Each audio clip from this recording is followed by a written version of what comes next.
Well, hello and welcome once again, everyone out there listening or watching on YouTube. All of my brothers and sisters in Christ, and those of you out there who may be listening that maybe you're not my brother or sister in Christ yet, but I sure would like you to be. So, my name is Derrick, and I am your illustrious host. This is Unanswered Questions with Derrick. Today we're going to be doing a very special edition, and that is for the first part of the program. We're going to be covering the Abraham Accords. This is kind of a hot topic. It has a lot to do with biblical prophecy.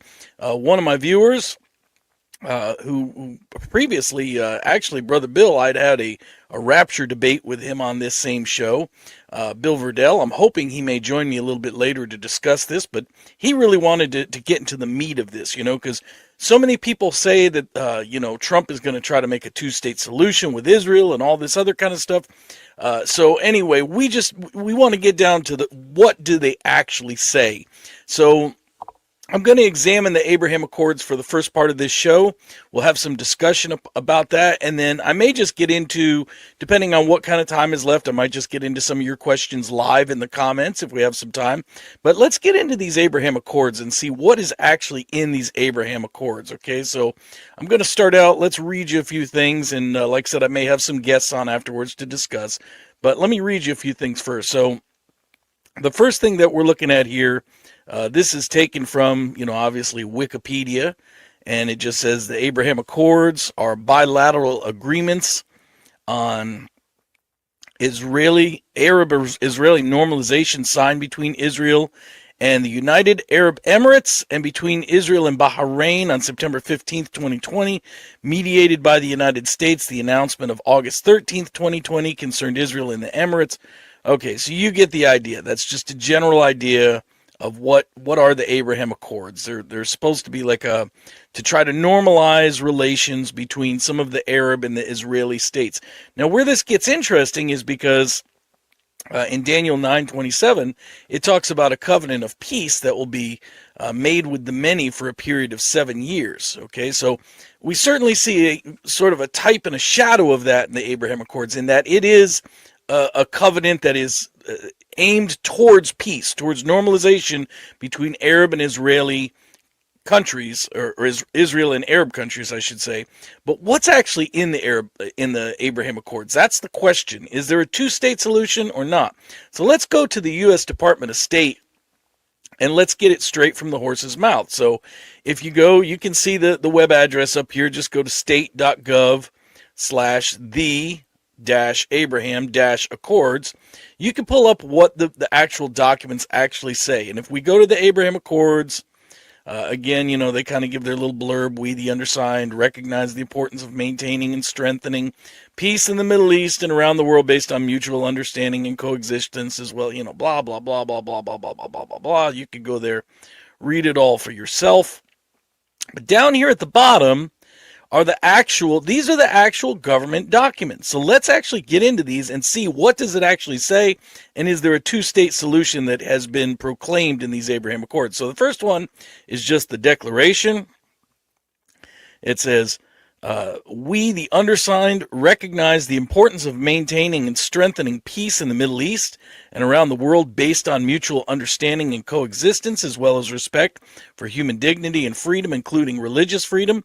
We encourage efforts to promote interfaith and intercultural dialogue to have an advance of culture of peace among the three Abrahamic religions and all humanity. We believe that the best way to address this is through cooperation and dialogue, and that developing friendly relations among states advances the interests of lasting peace in the Middle East and around the world.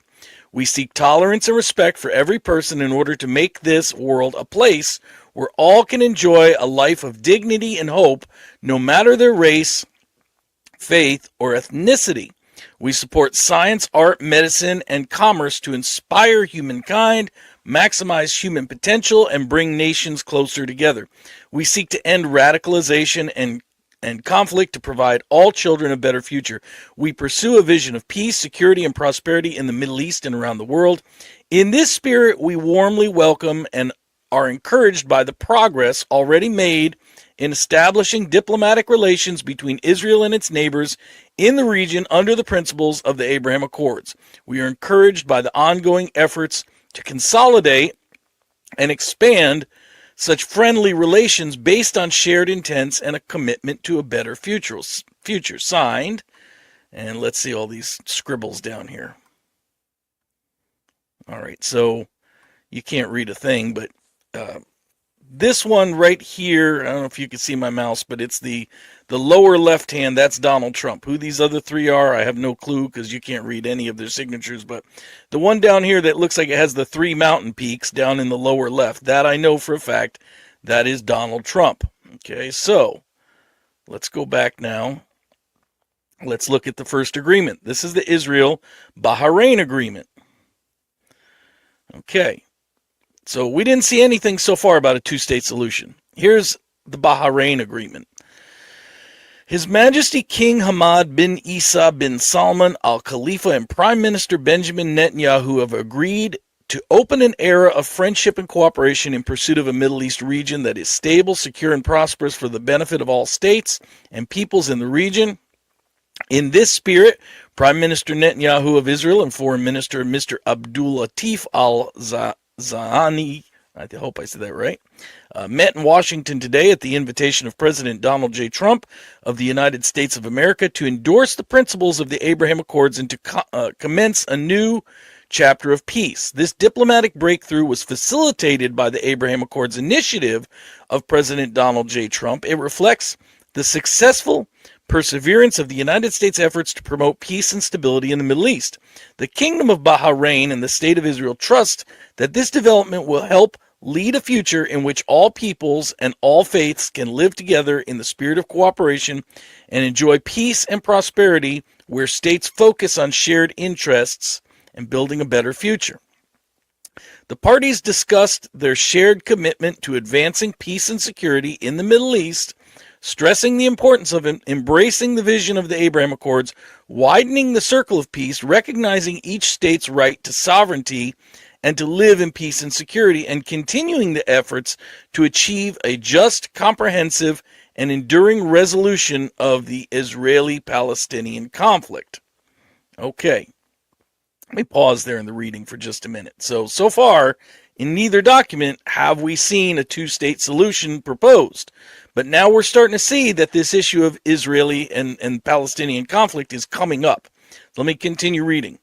In their meeting, Prime Minister Benjamin Netanyahu and Foreign Minister Abdul Latif Al-Zahani agreed to establish full diplomatic relations to promote lasting security, to eschew threats and the use of force, as well as advance coexistence and a culture of peace. In this spirit, they have today approved a series of steps initiating this new chapter in their relations.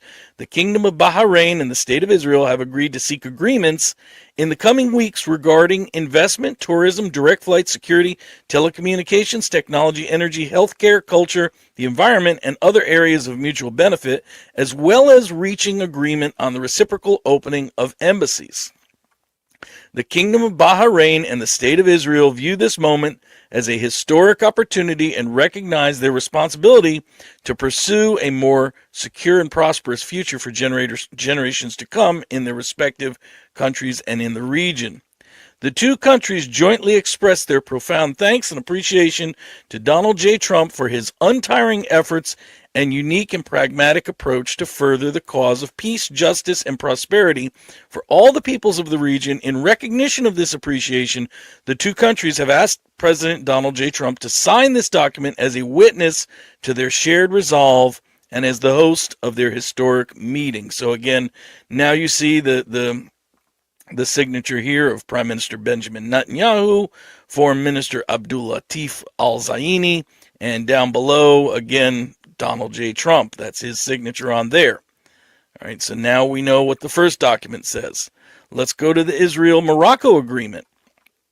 Most of these are pretty short. This one's actually really short. So the Israel-Morocco agreement says, the Kingdom of Morocco, the United States of America, and the State of Israel, referring to the telephone conversation held between His Majesty King Mohammed VI and His Excellency President Donald Trump on the 10th of December 2020, and to the historic statements issued on the same day by them and by His Excellency Prime Minister Benjamin Netanyahu of the State of Israel, announcing the opening of a new era in the relations between the Kingdom of Morocco and the State of Israel, welcoming the opportunity created through the extraordinary efforts and leadership of the United States, highlighting the proclamation by the United States of America on recognizing the sovereignty of the Kingdom of Morocco over the Western Sahara, according to which the United States recognizes Moroccan sovereignty over the entire Western Sahara territory and reaffirms its support for Morocco's serious, credible, and realistic autonomy proposal as the only basis for a just and lasting solution of the dispute over the Western Sahara territory. To facilitate progress towards this aim, the United States will encourage economic and social development with Morocco, including the Western Sahara territory, and to that end will open a consulate in the Western Sahara territory in Dakhla to promote economic and business opportunities for the region. Recalling the exchanged views during the same conversation between His Majesty King Mohammed VI and His Excellency Donald Trump on the current situation in the Middle East region, in which His Majesty the King reiterated the coherent, constant, and unchanged position of the Kingdom of Morocco on the Palestinian question. Pause. I'm going to pause here, pause the reading. What is the constant, unchanged position of the Kingdom of Morocco on the Palestinian question? That is a two-state solution. That is what their unchanged position is. So we don't read it in the document, but if you read between the lines a little bit, you know that that is what they want. Okay, so let's continue and just continue reading the document as it is. As well as the position expressed on the importance of preserving the special status of the sacred city of Jerusalem for the three monotheistic religions in His Majesty the King's capacity as chairman of the Al-Quds Committee, recognizing the historical role that Morocco has always played in bringing the people of the region closer together and promoting peace and stability in the Middle East, and given the special ties that His Majesty maintains with the Moroccan Jewish community living in Morocco and throughout the world, including Israel. Mindful that the establishment of full diplomatic, peaceful, and friendly relations in the common interest of both countries will advance the cause of peace in the region, improve regional security, and unlock new opportunities for the whole region. Recalling the conversation between His Majesty King Mohammed VI and His Excellency Donald Trump, His Majesty the King affirmed that the Kingdom of Morocco and the State of Israel intend to grant authorizations for direct flights between Morocco and Israel, including by Israeli and Moroccan airline companies, as well as grant rights of overflight, immediately resume full official contacts between Israel and Moroccan counterparts, establish full diplomatic, peaceful, and friendly relations, promote a dynamic and innovative economic bilateral cooperation, pursue cooperation on trade, finance, and investment, innovation and technology, civil aviation, visas and consular services, tourism, water, agriculture, and food security, development, energy, and telecommunications, and other sectors as may be agreed, reopen the liaison offices in Rabat and Tel Aviv. Based on the above, the Kingdom of Morocco, the United States of America, and the State of Israel agree to commit to fully respect the elements contained in the present declaration, promote it and defend it, decide that each party will fully implement its commitments and identify further actions before the end of January, act accordingly at the bilateral, regional, and multilateral levels. Done at Rabat, December 2020, just 22nd of December 2020. And then you see the signatories down here. There's Mr. Saed Dene Et Otomani, Chief of Government for Morocco, Jared Kushner for the United States of America. That's going to be an interesting one to watch in just a minute. We're going to talk about Mr. Kushner here. So Donald Trump is not on this document, but he sent his son-in-law, Jared Kushner, senior advisor to the president, as a representative for the United States of America. And then we see for the State of Israel, Mr. Meir Ben Shabbat, National Security Advisor and head of the National Security Council, and Mr. Alon Ushpiz, the Director General, Ministry of Foreign Affairs. And that's it for this document. Okay, that's what we get out of that one there. So let's look at now at the Israel. Are we okay with this so far? Okay, is everybody so far I'll give you a pause here because I know I've been reading a lot. Is everybody okay so far with what I've read? These are fairly short documents. We've read through, I think there's 3 of them that we've already read through. There's only 2 more left. So far, we've seen some sort of hints at what they want for peace. But we haven't actually seen a 2-state solution proposed yet in any of the official documents, right? So far, is everybody good? Okay, let's go back to the documents and see what else is said in the remaining documents. Oops, make myself small here for a minute. All right, so we got the Israeli-UAE agreement. This one's a little bit longer, I think. But let's see if we can find anything about a 2-state solution in it. So it says, Abraham Accords peace agreement, treaty of peace, diplomatic relations, and full normalization between the United Arab Emirates and the State of Israel. Again, calling for peace and safety. We see that, but we got to see if we see the terms that will be in the Daniel 9:27 7-year covenant. It says the government of the United Arab Emirates and the government of the State of Israel hereinafter the parties, aspiring to realize the vision of a Middle East region that is stable, peaceful, and prosperous for the benefit of all states and all peoples in the region, desiring to establish peace, diplomatic and friendly relations, cooperation, and full normalization of ties between them and their peoples in accordance with this treaty, and to chart together a new path to unlock the vast potential of their countries and of the region, reaffirming the joint statement of the United States, the State of Israel, and the United Arab Emirates, the Abraham Accords, dated 13th of August 2020, believing that further development of friendly relations meets the interest of lasting peace in the Middle East, and that the challenges can only be effectively addressed by cooperation and not by conflict. Determined to ensure lasting peace, stability, security, and prosperity for both their states and to develop and enhance their dynamic and innovative economies, reaffirming their shared commitment to normalize relations and promote stability through diplomatic engagement, increased economic cooperations, and other close coordination, reaffirming also their shared belief that the establishment of peace and full normalization between them can help transform the Middle East by spurring economic growth, enhancing technological innovation, and forging closer people-to-people relations, recognizing that the Arab and Jewish peoples are descendants of a common ancestor, Abraham, and inspired in that spirit to foster in the Middle East a reality in which Muslims, Jews, Christians, and people of all faiths, denominations, beliefs, and nationalities live in and are committed to a spirit of coexistence, mutual understanding, and mutual respect. Oh, kumbaya, everybody. That's great. Okay, that was mine. I'll get back to reading. Sorry, I just couldn't help it. Recalling the reception held on January 28th, 2020. Now, this is important because here's another place where you have to kind of read between the lines just a little bit. Recalling the reception held on January 28, 2020, at which President Trump presented his vision for peace and committing to continuing their efforts to achieve a just, comprehensive, realistic, and enduring solution to the Israeli-Palestinian conflict. Let's pause here for just one moment again, okay? This Israeli-Palestinian conflict is being talked about again and again and again, and Trump presents his vision for peace. But none of these documents really tell us what that vision for peace is. We know that Trump wants, peace and security in that region. We know it has a lot to do with financial stability, that a lot of the incentives were, hey, if you guys play nice and you make peace with one another, everybody's going to get rich, everybody's going to prosper.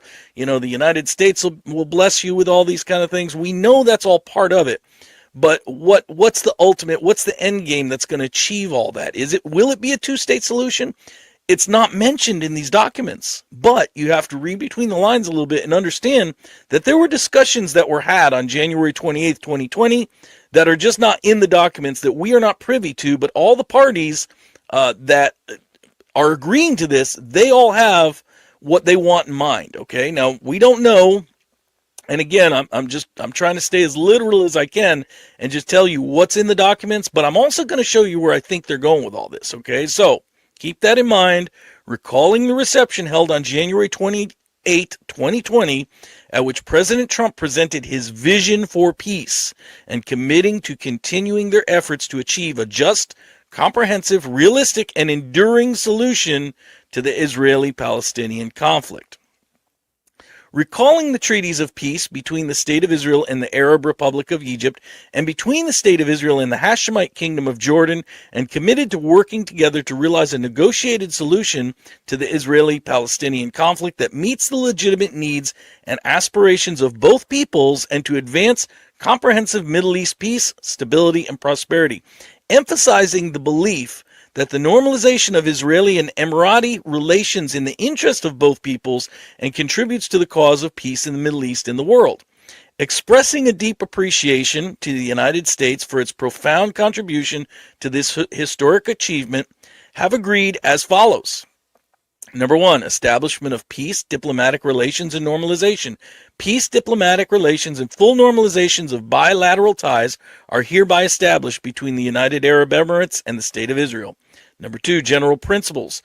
The parties shall be guided in their relations by the provisions of the Charter of the United Nations and the principles of internal law governing relations among states. In particular, they shall recognize and respect each other's sovereignty and the right to live in peace and security, develop friendly relations of cooperation between them and their peoples, and settle all disputes between them by peaceful means. The establishment of embassies. Number 3, the parties shall exchange resident ambassadors as soon as practicable after the signing of this treaty, and shall conduct diplomatic and consular relations in accordance with the applicable rules of international law. Number 4, peace and stability. The parties shall attach profound importance to mutual understanding, cooperation, and coordination between them in the spheres of peace and stability as a fundamental pillar of their relations and as a means for enhancing those spheres in the Middle East as a whole. They undertake to take the necessary steps to prevent any terrorist or hostile activities against each other on or from their respective territories, as well as deny any support for such activities abroad or allowing such support on or from their respective territories, recognizing the new era of peace and friendly relations between them, as well as the centrality of stability of the well-being of their respective peoples and of the region. The parties undertake to consider and discuss these matters regularly and to conclude detailed agreements and arrangements on coordination and cooperation. Number 5, cooperation and agreements in other spheres. As an integral part of their commitment to peace, prosperity, diplomatic, and friendly relations, cooperation and full normalization, the parties shall work to advance the cause of peace, stability, and prosperity throughout the Middle East, and to unlock the great potential of their countries and of the region. For such purposes, the parties shall conclude bilateral agreements in the following spheres at the earliest practicable date, as well as other spheres of mutual interest as may be agreed. Finance and investment, civil aviation, visas and consular services, innovation, trade and economic relations, healthcare, science, technology, and peaceful uses of outer space, tourism, culture and sport, energy, environment, education, maritime arrangements, telecommunications and post, agriculture and food security, water, legal cooperation. Any such agreements concluded before the treaty in force of this treaty shall enter into effect with the entry into force of this treaty unless otherwise stipulated therein. Agreed principles for cooperation in specific spheres are annexed to this treaty and form an integral part thereof. Number 6, mutual understanding and coexistence.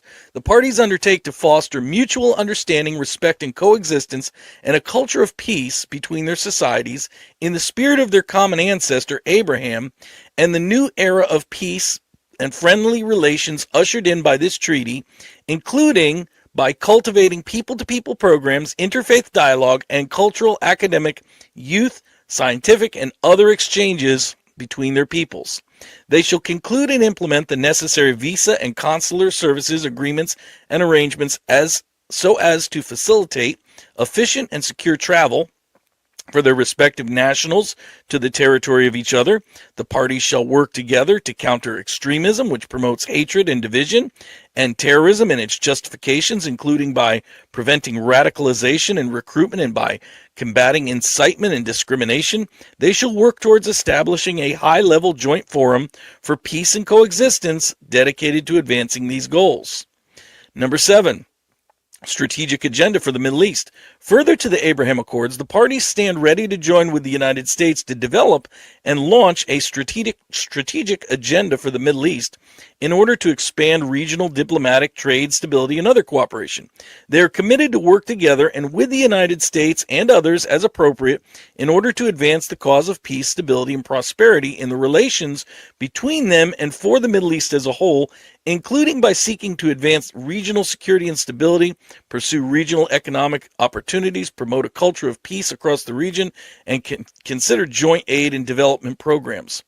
Number 8, other rights and obligations. This treaty does not affect and shall not be interpreted as affecting in any way the rights and obligations of the parties under the Charter of the United Nations. The parties shall take all necessary measures for the application in their bilateral relations of the provisions of the multilateral conventions of which they are both parties, including the submission of appropriate notification to the depositories of such conventions.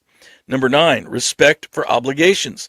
The parties shall undertake to fulfill in good faith their obligations under this treaty without regard to action or inaction of any other party and independently of any instrument inconsistent with this treaty. For the purposes of this paragraph, each party represents to the other that in its opinion and interpretation, there is no inconsistency between their existing treaty obligations and this treaty. The parties undertake not to enter into any obligation in conflict with this treaty, subject to Article 103 of the Charter of the United Nations. In the event of a conflict between the obligations of the parties under the present treaty and any of their other obligations, the obligations under this treaty shall be binding and implemented. The parties further undertake to adopt any legislation or other internal legal procedure necessary in order to implement this treaty and to repeal any national legislation or official publications inconsistent with this treaty. Number 10, ratification and entry into force. This treaty shall be ratified by both parties as soon as practicable in conformity with their respective national procedures and will enter into force following the exchange of instruments of ratification. Number 11, settlement of disputes. Disputes arising out of the application or interpretation of this treaty shall be resolved by negotiation. Any such dispute which cannot be settled by negotiation may be referred to conciliation or arbitration subject to the agreement of the parties. Number 12, registration. This treaty shall be transmitted to the Secretary General of the United States for registration in accordance with the provisions of Article 102 of the Charter of the United Nations. Done at Washington, D.C., this day, Elul 26th, interesting, they give the Hebrew date, Muharram 27th, there's the Muslim date, 1442, which corresponds to the 15th of September 2020 in the Hebrew, Arabic, and English languages, all texts being equally authentic. In case of divergence of interpretation, the English text shall prevail. Man, that's interesting little notation there. And so anyway, this is kind of like reading the Apple contract. If you agree with these terms, check this box. I mean, this was a long one. So we've got Benjamin Netanyahu as a signatory. We've got Abdullah bin Zayed Al Nahyan, Minister of Foreign Affairs and International Cooperation for the UAE, and this one was also signed by Donald Trump for the United States. Now, that's only page 4. There's still 3 more pages, so they've got an annex to this thing, too. Again, this is like click the terms, if you agree with Apple or whatever. Pursuant to Article 5 of the Treaty of Peace, diplomatic relations in full normalization between the United Arab Emirates and the State of Israel, the parties shall conclude bilateral agreements in spheres of mutual influence in furtherance of which they have agreed to the following provisions. Such provisions are annexed to the treaty and form an integral part thereof. Finance and investment. Further to the agreed protocol signed between the parties on September 1st, 2020 in Abu Dhabi, the parties shall cooperate to expeditiously deepen and broaden bilateral investment relations and give high priority to concluding arguments in the sphere of finance and investment, recognizing the key role of these agreements in the economic development of the parties and the Middle East as a whole. The parties reaffirm their commitment to protecting investors, consumers, market integrity, and financial stability, as well as maintaining all applicable regulatory standards, recognizing also their shared goal to advance regional economic development and the flow of goods and services. The parties shall endeavor to promote collaborations on strategic regional infrastructure projects and shall explore the establishment of a multilateral working group for the Tracts of Regional Peace Project. Civil aviation. The parties acknowledge the importance of ensuring regular direct flights between Israel and the United Arab Emirates for passengers and cargo as an essential means for developing and promoting their relations. They recognize as applicable to each other the rights, privileges, and obligations provided by the multilateral aviation agreements to which they are both a party, their annexes and any amendments thereof applicable to both parties, particularly the 1944 Convention on International Civil Aviation, opened for signature at Chicago on the 7th day of December 1944, and the 1944 International Air Services Transit Agreement.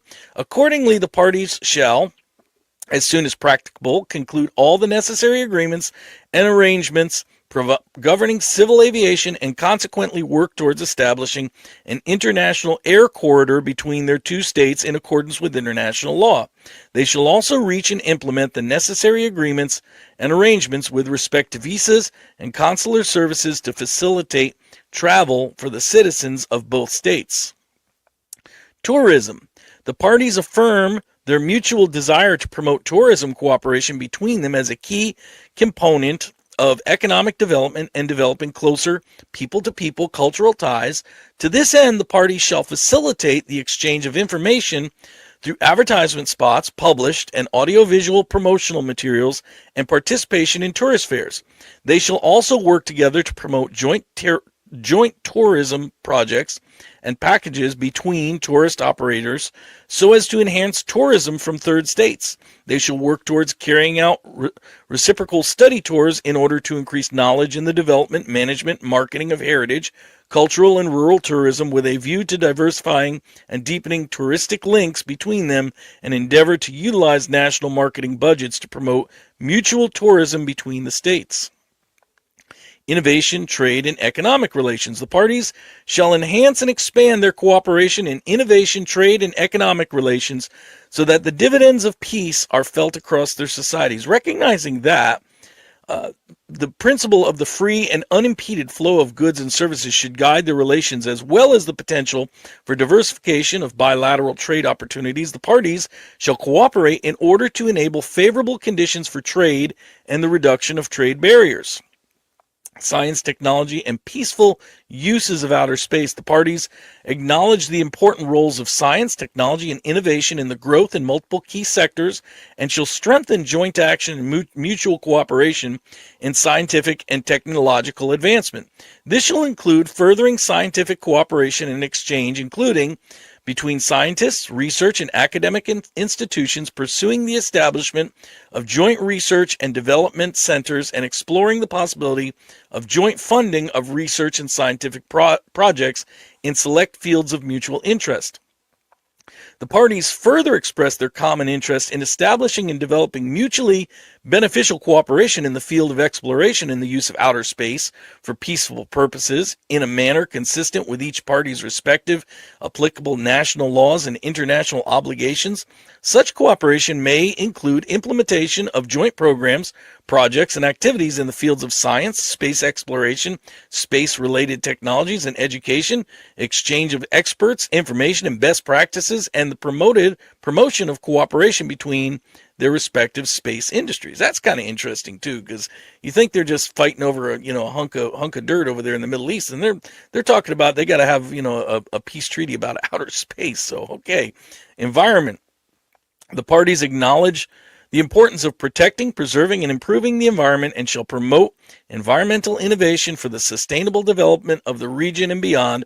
The parties shall endeavor to cooperate to develop environmental protection strategies on priority issues, including on biodiversity conservation, marine environmental protection, and climate change mitigation and adaptation. Of course, they had to throw that in there.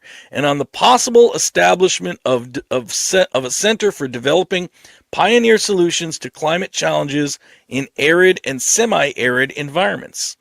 Telecommunications and post. The parties recognize the necessity of mutually beneficial cooperation for the continued development of telecommunications, information technologies, and postal services. They take note of the establishment between them of direct communication services, including telephone lines, and agree to promote, in accordance with relevant international conventions and regulations, direct postal exchange, submarine cables, and e-commerce solutions, as well as utilize available satellite systems, fiber optical communications, and broadcasting services. The parties will strive to develop frameworks for innovation in ICT, including advanced fixed and wireless communications, collaboration on 5G networks, smart cities, that's another interesting catch right there, smart cities, and the use of ICT solutions to foster innovation and the creation of best services. Last page here, healthcare. The parties welcome progress made in cooperation between them regarding the treatment of and the development of a vaccine for the COVID-19 virus as a sign of the tremendous potential for cooperation between them and in the healthcare sphere. Recognizing the importance of building ties in the fields of health and medicine, the parties shall cooperate inter alia on medical education, training and simulations, digital health, and artificial intelligence innovation in the health sector, and emergency management and preparedness. Agriculture and food security. The parties recognize the importance of sustainable agricultural development, recognizing its vital role in addressing food security concerns, as well as in the preservation of the environment. They shall cooperate to harness and maximize existing technologies, facilitate new collaborations, and share and develop knowledge, technologies, and innovative approaches in the field of arid agriculture, irrigation technologies, mariculture techniques in shallow seawater, sustainable nutritious fish feed production, and seed enhancement in hot and humid climates. Water. The parties recognize the critical importance of sustainable water use and shall cooperate for their mutual benefit to address issues of water supply, water treatment and management, water security, efficiency, wastewater management and reuse, as well as water conservation and desalination. Energy. The parties take note of the strategic importance of the energy sector, and in particular of their need to promote renewable energy, cooperation in the natural gas field, regional grids, alternative energy, and energy security. They shall advance and develop mutual cooperation in energy projects, share best practice, and discuss policies and energy forums that will help promote and unlock the energy potential of the region, coordinating where appropriate with the International Renewable Energy Agency, IRENA, headquartered in Abu Dhabi. Maritime arrangements. Each party shall recognize the right of vessels of the other party to innocent passage through its territorial waters in accordance with international law. Each party will grant normal access to its ports for vessels and cargoes of the other party, as well as the vessels and cargoes destined for or coming from the other party. Such access will be granted on the same terms as generally applicable to vessels and cargoes of other nations. The parties shall conclude agreements and arrangements in maritime affairs as may be required. Legal cooperation. Recognizing the importance of supporting legal framework for the movement of people and goods and for fostering continuous business-friendly environment between them, the parties shall make best efforts to grant each other the widest measure of legal cooperation, including inter alia in respect of mutual legal assistance in civil and commercial matters in accordance with their national laws, and shall endeavor to conclude specific agreements and arrangements in this sphere. So that was the longest of all of the Abraham Accords so far, and that was the Israel-UAE agreement. And we saw a lot of different specifics there. We saw things about, cooperation for outer space and for, smart cities or whatever, all this kind of stuff. We did not see a two-state solution, however. So let's look at the last of the Abraham Accord documents, the document with Sudan. It's just a little one-pager, so thank God for that. That's not another Apple iPhone contract there. This one from Sudan just says, the Abraham Accords Declaration, we the undersigned recognize the importance of maintaining and strengthening peace in the Middle East and around the world based on mutual understanding and coexistence, as well as the respect for human dignity and freedom, including religious freedom. We encourage efforts to promote interfaith and intercultural dialogue to advance a culture of peace among the three Abrahamic religions and humanity. We believe that the best way to address challenges is through cooperation and dialogue, and that developing friendly relations among states advances the interests of lasting peace in the Middle East and around the world. We seek tolerance and respect for every person in order to make this world a place where all can enjoy a life of dignity and hope, no matter their race, faith, or ethnicity. We support science, art, medicine, and commerce to inspire humankind, maximize human potential, and bring nations closer together. We seek to end radicalization and conflict to provide all children a better future. We pursue a vision of peace, security, and prosperity in the Middle East and around the world. In this spirit, we warmly welcome and are encouraged by the progress already made in establishing diplomatic relations between Israel and its neighbors in the region under the principles of the Abraham Accords. We are encouraged by the ongoing efforts to consolidate and expand such friendly relations based on shared interests and a shared common commitment to a better future and a two-state solution. No, it doesn't say that, right? We haven't seen that yet, right? For the Republic of Sudan, can't read their name. Whoever they are, it was witnessed by, I know who that is. That's Steve Mnuchin. So, yeah, like I said, that's that. So now you've seen what are in the Abraham Accords. So now you have some idea what is going on with the Abraham Accords. Let's see. Not sure my screen went blank, but you see what's going on in them. So far, we haven't seen a two-state solution so far, okay? So far. What is the big deal over the Abraham Accords? We have not yet seen a Palestinian state. We have not yet seen a two-state solution.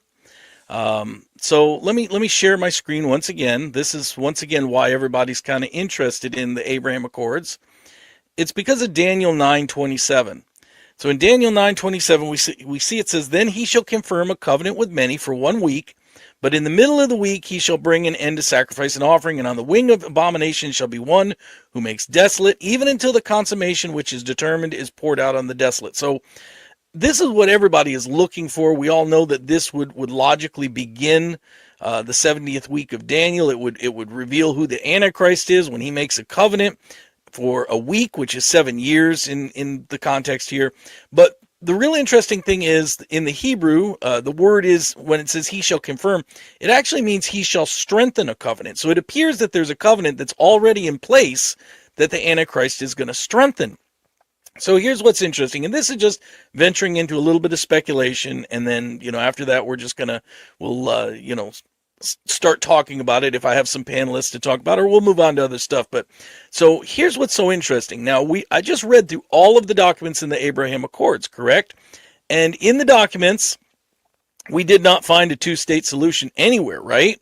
However, like I told you, we need to kind of read between the lines and understand that this is what many parties want. This is what the vision for peace is, even though it's not yet codified in any of the documents. So where do we think that this may come from? And again, we are now, we're now just days away from a Trump's second term. This will very likely be a priority in his second next 4 years of administration. So let's look at, I told you, one of the signatories, his son-in-law, Jared Kushner. This was from back in May 17th, 2022. This group called Crew requests records on Jared Kushner's meetings and travels to Saudi Arabia. And so there's Mr. Jared Kushner right there. And it says, here's an update, May 3rd, 2023. Crew received records from the Secret Service revealing that Steve Mnuchin's Middle East business trips cost the Secret Service up to $253,000, and that the Secret Service spent more than $16,000 on Jared Kushner's trip to UAE and Qatar, countries that both invested in Kushner's firm. Jared Kushner didn't waste any time turning his role in the Trump White House into potential business opportunities. He quickly secured a $2 billion investment from the same Saudi dignitaries that he routinely courted as senior White House advisor for his brand new investment fund. His actions have rightly drawn questions about his work in the region, specifically his and the Trump administration's silence about the Saudi crown prince's reported role in the death of Washington Post columnist Jamal Khashoggi, and Kushner's work with the Crown Prince on the Abraham Accords. Raising even more questions, Kushner spent the end of his time in the White House traveling on several official trips to the Middle East. In the last few months of the Trump administration, Kushner made 3 trips to Saudi Arabia. On September 1st, 2020, Kushner met with Prince Mohammed in Riyadh to discuss peace talks between Israel and Palestine. Pay attention. And in late November of the same year, Kushner went back to Saudi Arabia for the stated purpose of advancing the Trump administration's Middle East policy. Kushner's final trip took place in early January 2021 when he traveled back to the country for a summit meeting with the leaders of the Gulf Cooperation Council on January 5th. If Jared Kushner used taxpayer funds to advance his business dealings with Saudi Arabia, Americans should know to that end. Okay, so I'm going to stop reading this article here because this article is all about they're trying to see if he wasted taxpayer money to go to Saudi Arabia and kind of, work on his own business interests, which may or may not be the case, okay? It probably is the case. He's probably trying to make a little money on the side off this thing. But, that's what they're concerned with. All I'm trying to point out to you by reading this article is that Trump's son-in-law Kushner has a big interest in Saudi Arabia. That's the big fish. You want to know who is going to be the one, if this is the 7-year covenant of peace, who's the one that's going to strengthen the covenant? Who's the one that's going to be the big fish that they all want to land? It's Saudi Arabia. Here's another article. This one says, this one's got a pop-up I got to get rid of. This one comes from Reuters. Okay, that's, pretty basic news, so it's Reuters. This one was from October 25th, 2023. It says, Kushner says Abraham Accords more important than ever as Israel pounds Gaza. So now this is after October 7th in 2023 when the whole Israel-Hamas war starts, and Kushner's weighing in on the Abraham Accords. And here's what he says. Riyadh, October 25th. Jared Kushner, the son-in-law of former President Donald Trump, said on Wednesday the Abraham Accords he helped broker between Israel and Arab countries were now more important than ever. His comments were made at the Future Investment Initiative conference in Riyadh, where earlier the head of the International Monetary Fund sounded fresh alarms on the Israel-Hamas war. The finance minister of Bahrain, which alongside the United Arab Emirates and Morocco normalized relations with Israel under the Accords, said it was extremely important to continue building bridges when asked about the U.S. brokered treaties. Washington helped broker the Abraham Accords in 2020, a series of normalization agreements between the Arab and Israel and the Arab nations, the first of their kind since 1994. The comments showed how an event traditionally focused on cutting deals has been overshadowed by the Israel-Hamas war and the bombardment of Gaza. What we see is more jitters in what has already been an anxious world, IMF Director Kristalina Georgieva told an FII audience. That's the International Monetary Fund, by the way, IMF. And on a horizon that had plenty of clouds, one more and it can get deeper. Kushner, a former advisor to Trump, said Israel's security from its neighbors and ability to protect its citizens was absolutely crucial, non-negotiable. Palestinians need the opportunity to live a better life, but it's not just saying let's create a state. It has to be a state that can function and thrive. Pause. All right, he's saying let's not just create a state, let's create a state that can function and thrive. So what is Mr. Kushner saying? Mr. Kushner is saying that the Palestinians need a state. Okay, so it hasn't been codified yet in the Abraham Accords, but it's certainly, read between the lines, that's what they want. Kushner said protests against Israel were a disturbing scenario and said people protesting for Palestinians are missing the point.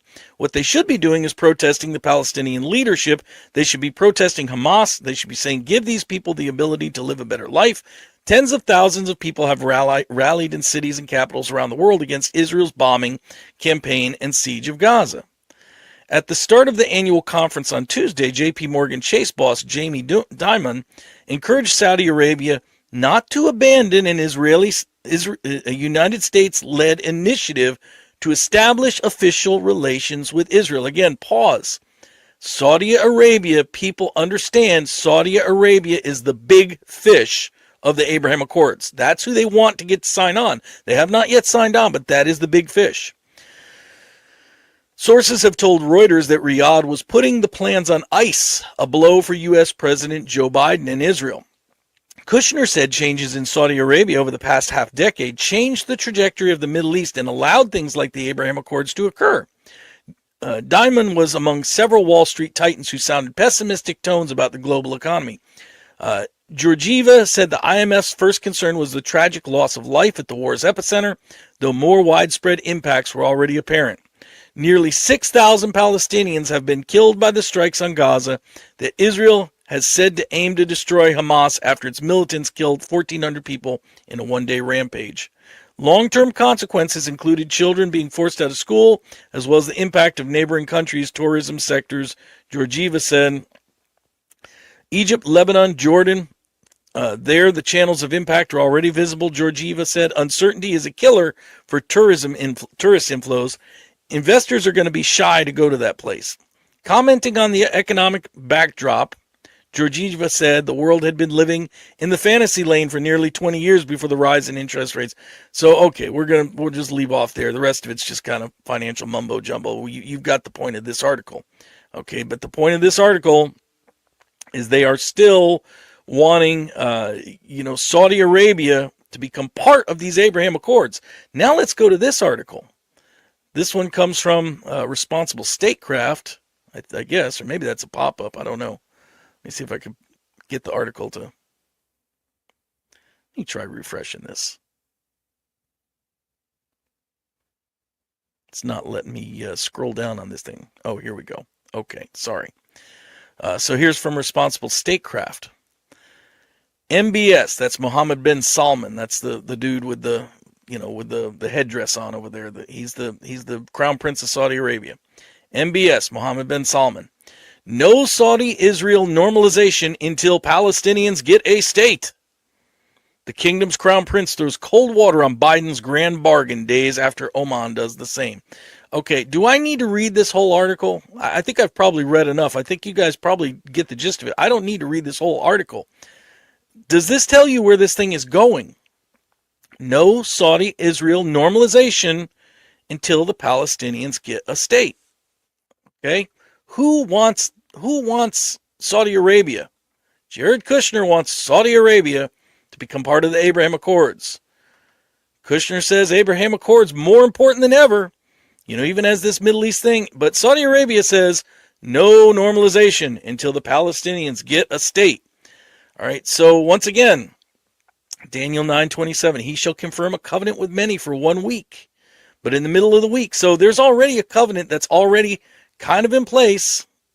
And hopefully my screen didn't just disappear on me again. I don't know what's going on here with that share screen thing, but anyway. Yeah, there it goes. So that's what they want.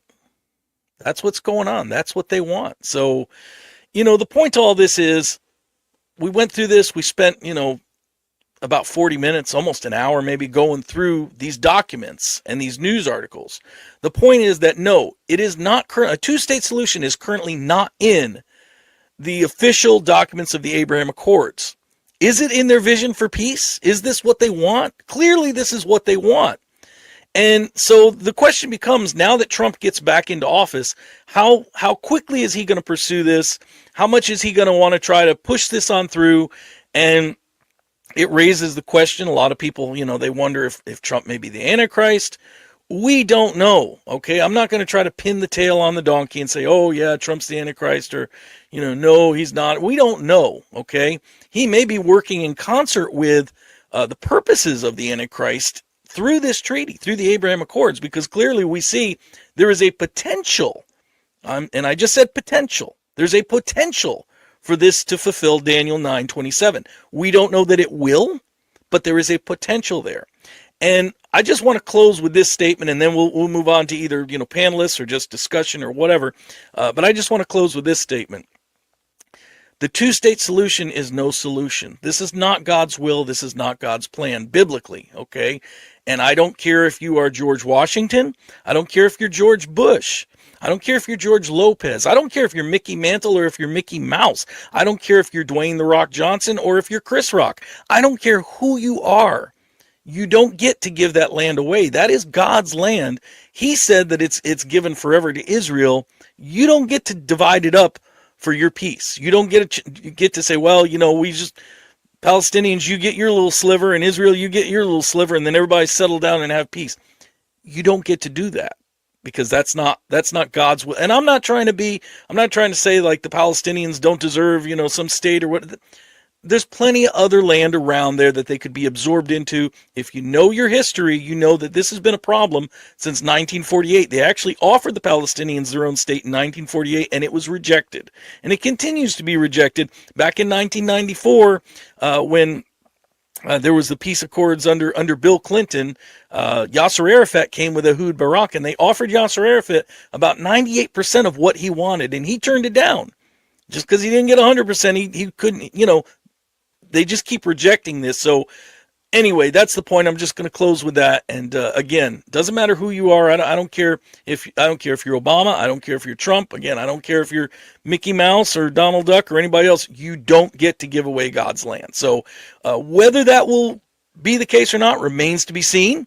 We don't know if the Abraham Accords are going to, but it certainly does look like they're going down that road. It certainly does look like that's what they want.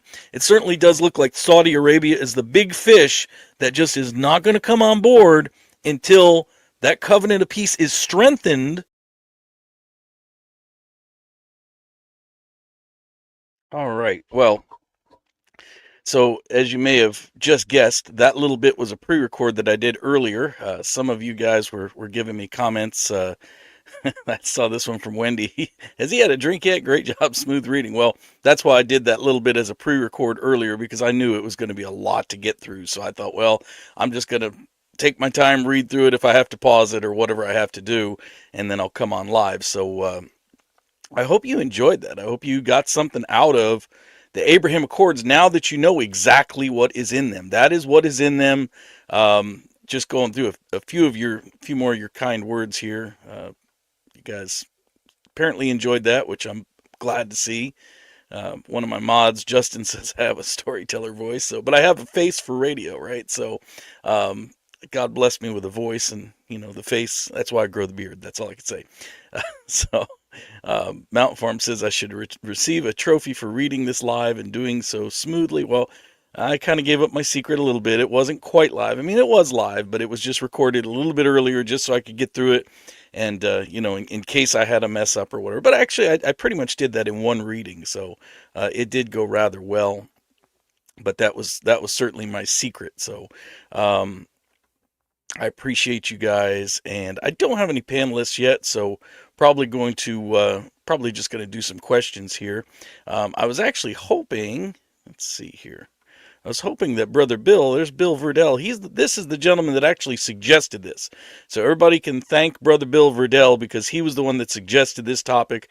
So I did it for him, and I sent you an invite. It's in your email from a couple days ago. If you want to come on and talk about it, you're more than welcome to. I'd love to have you. But so anyway, John Paul says, pray for all the leaders, but watch the money trail. Very true. Very, very true.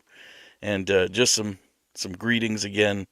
Always nice to see you guys out there. You guys are very, very kind to me, and I appreciate that. I try not to get the big head, because you guys are always so nice to me and have such nice words.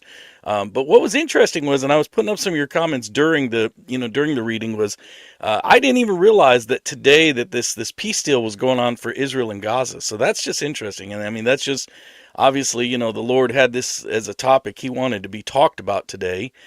So I'm glad we got a chance to talk about it. But yeah, that was definitely interesting. Just a few more hellos. I like to give you guys a shout out because, especially if I do a little pre-record like I do on Friday nights, the Bible study in Friday nights. If you're not aware of it, the Bible study part is pre-recorded from my Zoom meeting that I do about an hour prior to coming onto YouTube. And then I give my voice a rest and I go through your comments. So it gives me a nice chance to kind of catch up. And I just like to give out a shout out. I see we got Brother Shane from Black Swan is with us today. So hi, Brother Shane. And hi from Tinky Bear Bando, from John Paul, and from Josh Knight. It's good to see all you guys. Swift Wind and Ella K. And from Wendy Artworks. Thanks for doing this. My pleasure. My pleasure. And my mod Justin just is waving to everybody. So I'm glad we were able to do this. Let's see if there's anything else we need to put up before we move on. Oh, good. Shane's going to come on with us in about 10 minutes, so I'll be looking forward to that. That's awesome. We could talk about this, or we could talk about other stuff. So we'll look forward to Shane coming on in just a few minutes. And good evening from Kennelin Farms. And just a couple more shout outs. It's always nice to hear from you guys in the comments. So until Shane gets on here, I think I'm just gonna, like I said, I'll take a few questions. If you guys want to put them in the live chat, that's fine. If not, I do have a few that I got from various shows over the past few nights, and I didn't know how if I was going to be able to get to them or not. It just depends on the discussion time that we have available. Like say once I get some guests on, or it depends on what comes in the comments. But I do want to I'm going to give one question here. The first one I want to tackle is from last night. Bless her heart. On Uptime, it was both on Uptime and then on Overtime on Shane's channel. The president of my American fan club, Stephanie McCullough, she was just about like jumping out of her skin with a question last night, and we just didn't get to it on either show. So, Stephanie, I'm going to answer this for you. Your very first question we're going to do is going to be yours. So here's what Stephanie wrote in last night. Again, both on Uptime and on Shane's Black Swan Overtime show. Stephanie wrote, do y'all think we will see ourselves going up, or just know we are there from here? Like, in other words, when the rapture happens, are we going to know it's happening, or is it going to be, the Bible does say it's going to be in like the twinkling of an eye, and we're in just a moment, a blink of an eye, we're all going to be changed. So, Stephanie, here's how I would answer that. I think that both things can be true at the same time. I think that it's going to happen, just like the Bible says, in a moment, in the twinkling of an eye. It's probably going to be, and the actual literal word for that, my understanding is, it's like faster than you can blink your eye. It's like 100 times faster than you can blink your eye. It's like an atomic second, like boom, it's going to happen. So it's going to be instantaneous, but at the same time, I think we will know it's happening. I think we will remember it. I think it's going to be for us almost like slow motion, even though it happens in a moment of time. I think we're going to enjoy every moment of going up through the clouds, going up to the nighttime starry sky, wherever we are on the earth, and experiencing that change, even though it only takes place in a moment. Here's why I say so. If you've ever been in a car wreck, you know how a car wreck goes. If you've ever been in a car wreck, it happens like all of a sudden, boom, two cars hit each other.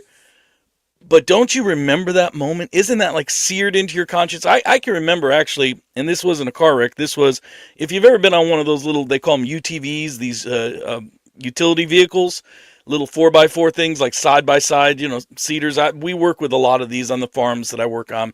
And I was actually working on another farm, a different farm than when I work now. This was years ago. And I was in one of these UTVs with another guy. His name was Stanley. And we were chasing cows. We were out in the pasture trying to chase a cow. I don't remember for what, trying to round it up. Nowadays you don't do it on horseback. You do it on four-wheelers or UTVs or whatever. And so there was, a stray cow or whatever that maybe we were trying to round up. I really don't remember that part. What I do remember is Stanley was driving way too fast for that little UTV. And he pulled a hard right-hand turn in that thing, and I just knew all of a sudden, as soon as he made that corner and made it too fast, you could feel two of the wheels come up off the ground, and it flipped. This thing flipped on us. And so I was in the passenger seat, and the moment it took to flip that thing over, it was only a brief moment. It took just a brief moment. But while it was happening, I can remember certain things. I can remember thinking, oh man, because normally, I don't know if you guys notice, but normally I'm wearing glasses, okay? I don't usually wear them when I'm at the computer because I can see close enough. These are just kind of for distance, and so it's actually easier for me to see when I'm at the computer if I take them off. But all I remember was thinking, oh man, my glasses are flying off. Where are they going to go? Are they going to get broken, And then I was remembering thinking, oh man, there comes Stanley. Is he going to land on me? And Stanley came and landed right on me because, all this stuff was going through my head. And even now, as I'm saying it, I can recall this, what happened in just a moment of time. I can recall it all, step by step, exactly what happened until we were stopped moving. And I think that's exactly what's going to happen with the rapture. Even though it's a moment of time, and it's going to be quicker than what even happened to me when I had this little accident in the UTV, you'll remember. And the other thing holds true as well. We remember things that are good memories too. How many of you out there that are moms or dads, how many of you remember exactly what it was like the moment of the birth of your children? your child or children, however many children you've had. I can remember each one of my children's births. I can remember it like boo. I can remember the day that I married my wife. I can remember what it felt like standing at the altar. I can remember the reception, dancing with her. These are things that sear into your conscience because they're such wonderful events. And so anyway, I guess I see from Stephanie, it looks like I answered that one. So you are welcome, my dear. Like I said, I think that's how it's going to be. I think it's going to be so quick, but at the same time, we'll remember it. So anyway, so that's the first question. Let me get to some of these other questions. And if you guys have a question and you want to stick it in the live chat, I'll be here for about another hour. I can get to it. This one is actually, I'm going to save this for next week. I'm going to read it now, but I'm going to save the question for next week because I don't think that I can do it justice in kind of, like a short amount of time. So this one comes from Mila1111, who writes, "Great videos, brother. I'm very blessed by them. I have a two-part question. Is Amos 5 yet to be fulfilled? If yes, is it only speaking to Israel or others as well?" And, I like to bring up scriptures. If somebody asks me about a scripture, I bring it up so we could talk about it.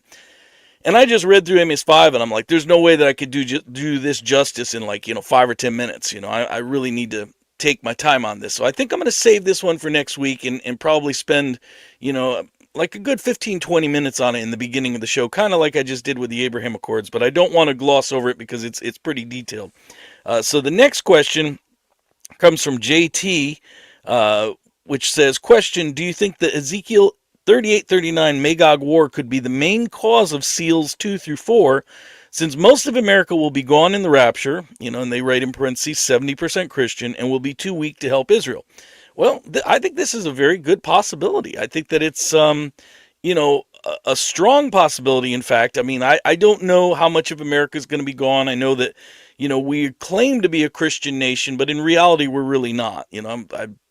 I dispute that we are, because if we are, we wouldn't have what's going on in the nation today. You wouldn't have some of the nonsense that we see today, and some of the really anti-God stuff that goes on in this country if we were still a majority Christian nation. So I don't think we're majority Christian. However, after the rapture, there's going to be enough people missing, and there's just going to be enough chaos. And there could be, look, I don't know, I'm not going to be dogmatic about this, but a lot of people think America is Babylon in the book of Revelation.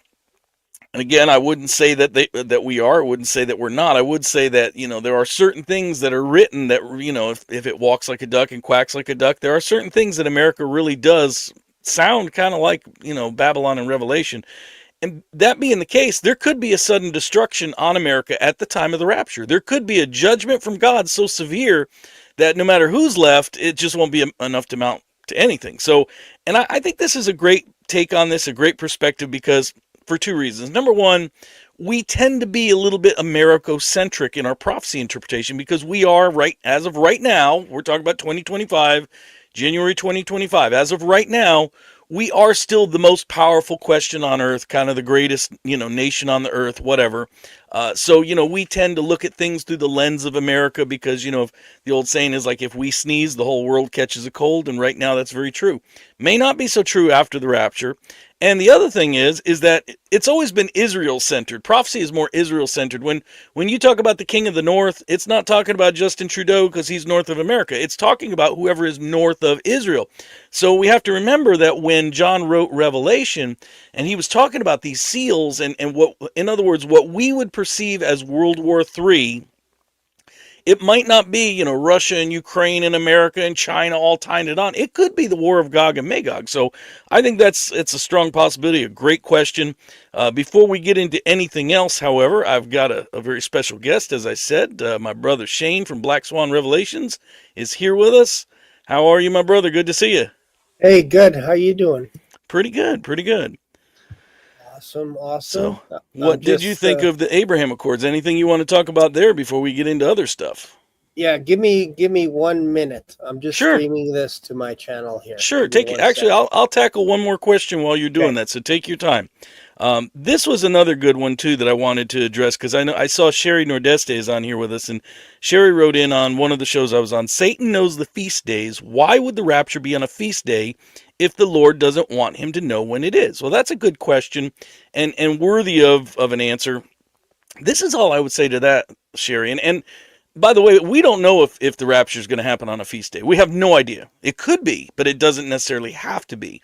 I think it's interesting because those feasts, which I always make it really clear, they are not the Jewish feasts. They're called the feasts of the Lord, and they're actually appointments for redemption with mankind. You know, we didn't realize that at the time in Leviticus 23, when Leviticus 23 was written. We just thought they were feasts that God was given to the Jews.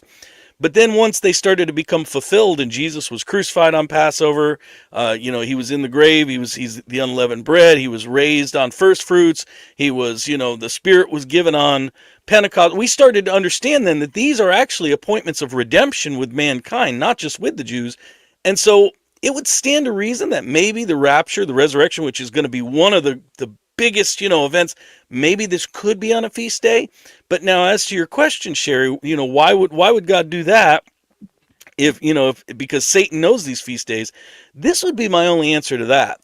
I could make an argument out of the 7 feast days. I could make an argument out of at least 5 of the 7. I'm not going to say all 7, but at least 5 of the 7.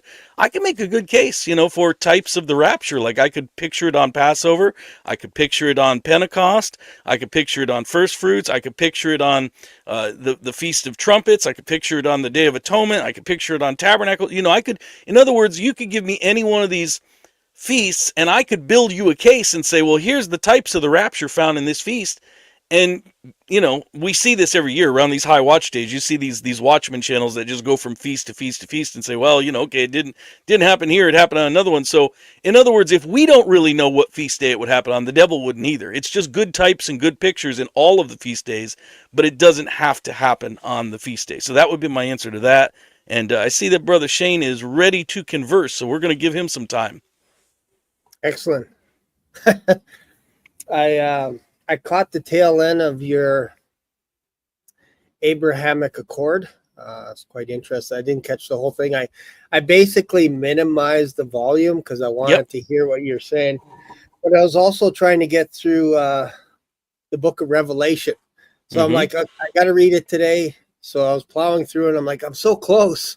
I'm so close. So I just finished it off, and then I thought, okay, I can come on here now. Excellent. Excellent. But I noticed you had some questions too that were kind of carrying over from uptime and from overtime. So maybe what was your little summary from? It kind of sounded like there wasn't too much about the 2 states. There's not a lot of. I just got this message too in the comments. Let me just show this. So Brother Bill says, I've got to go to church in just a few, but we'll definitely share in it. So at least Bill got to see the teaching, but he can't join us. So thank you, brother. I'm glad you enjoyed it. And sorry you couldn't make it, but thank you for inspiring this study, because I think it was a good study. And my takeaway is there is no definitive 2-state solution in the Abraham Accords right now as they are currently presented. I read through every single line.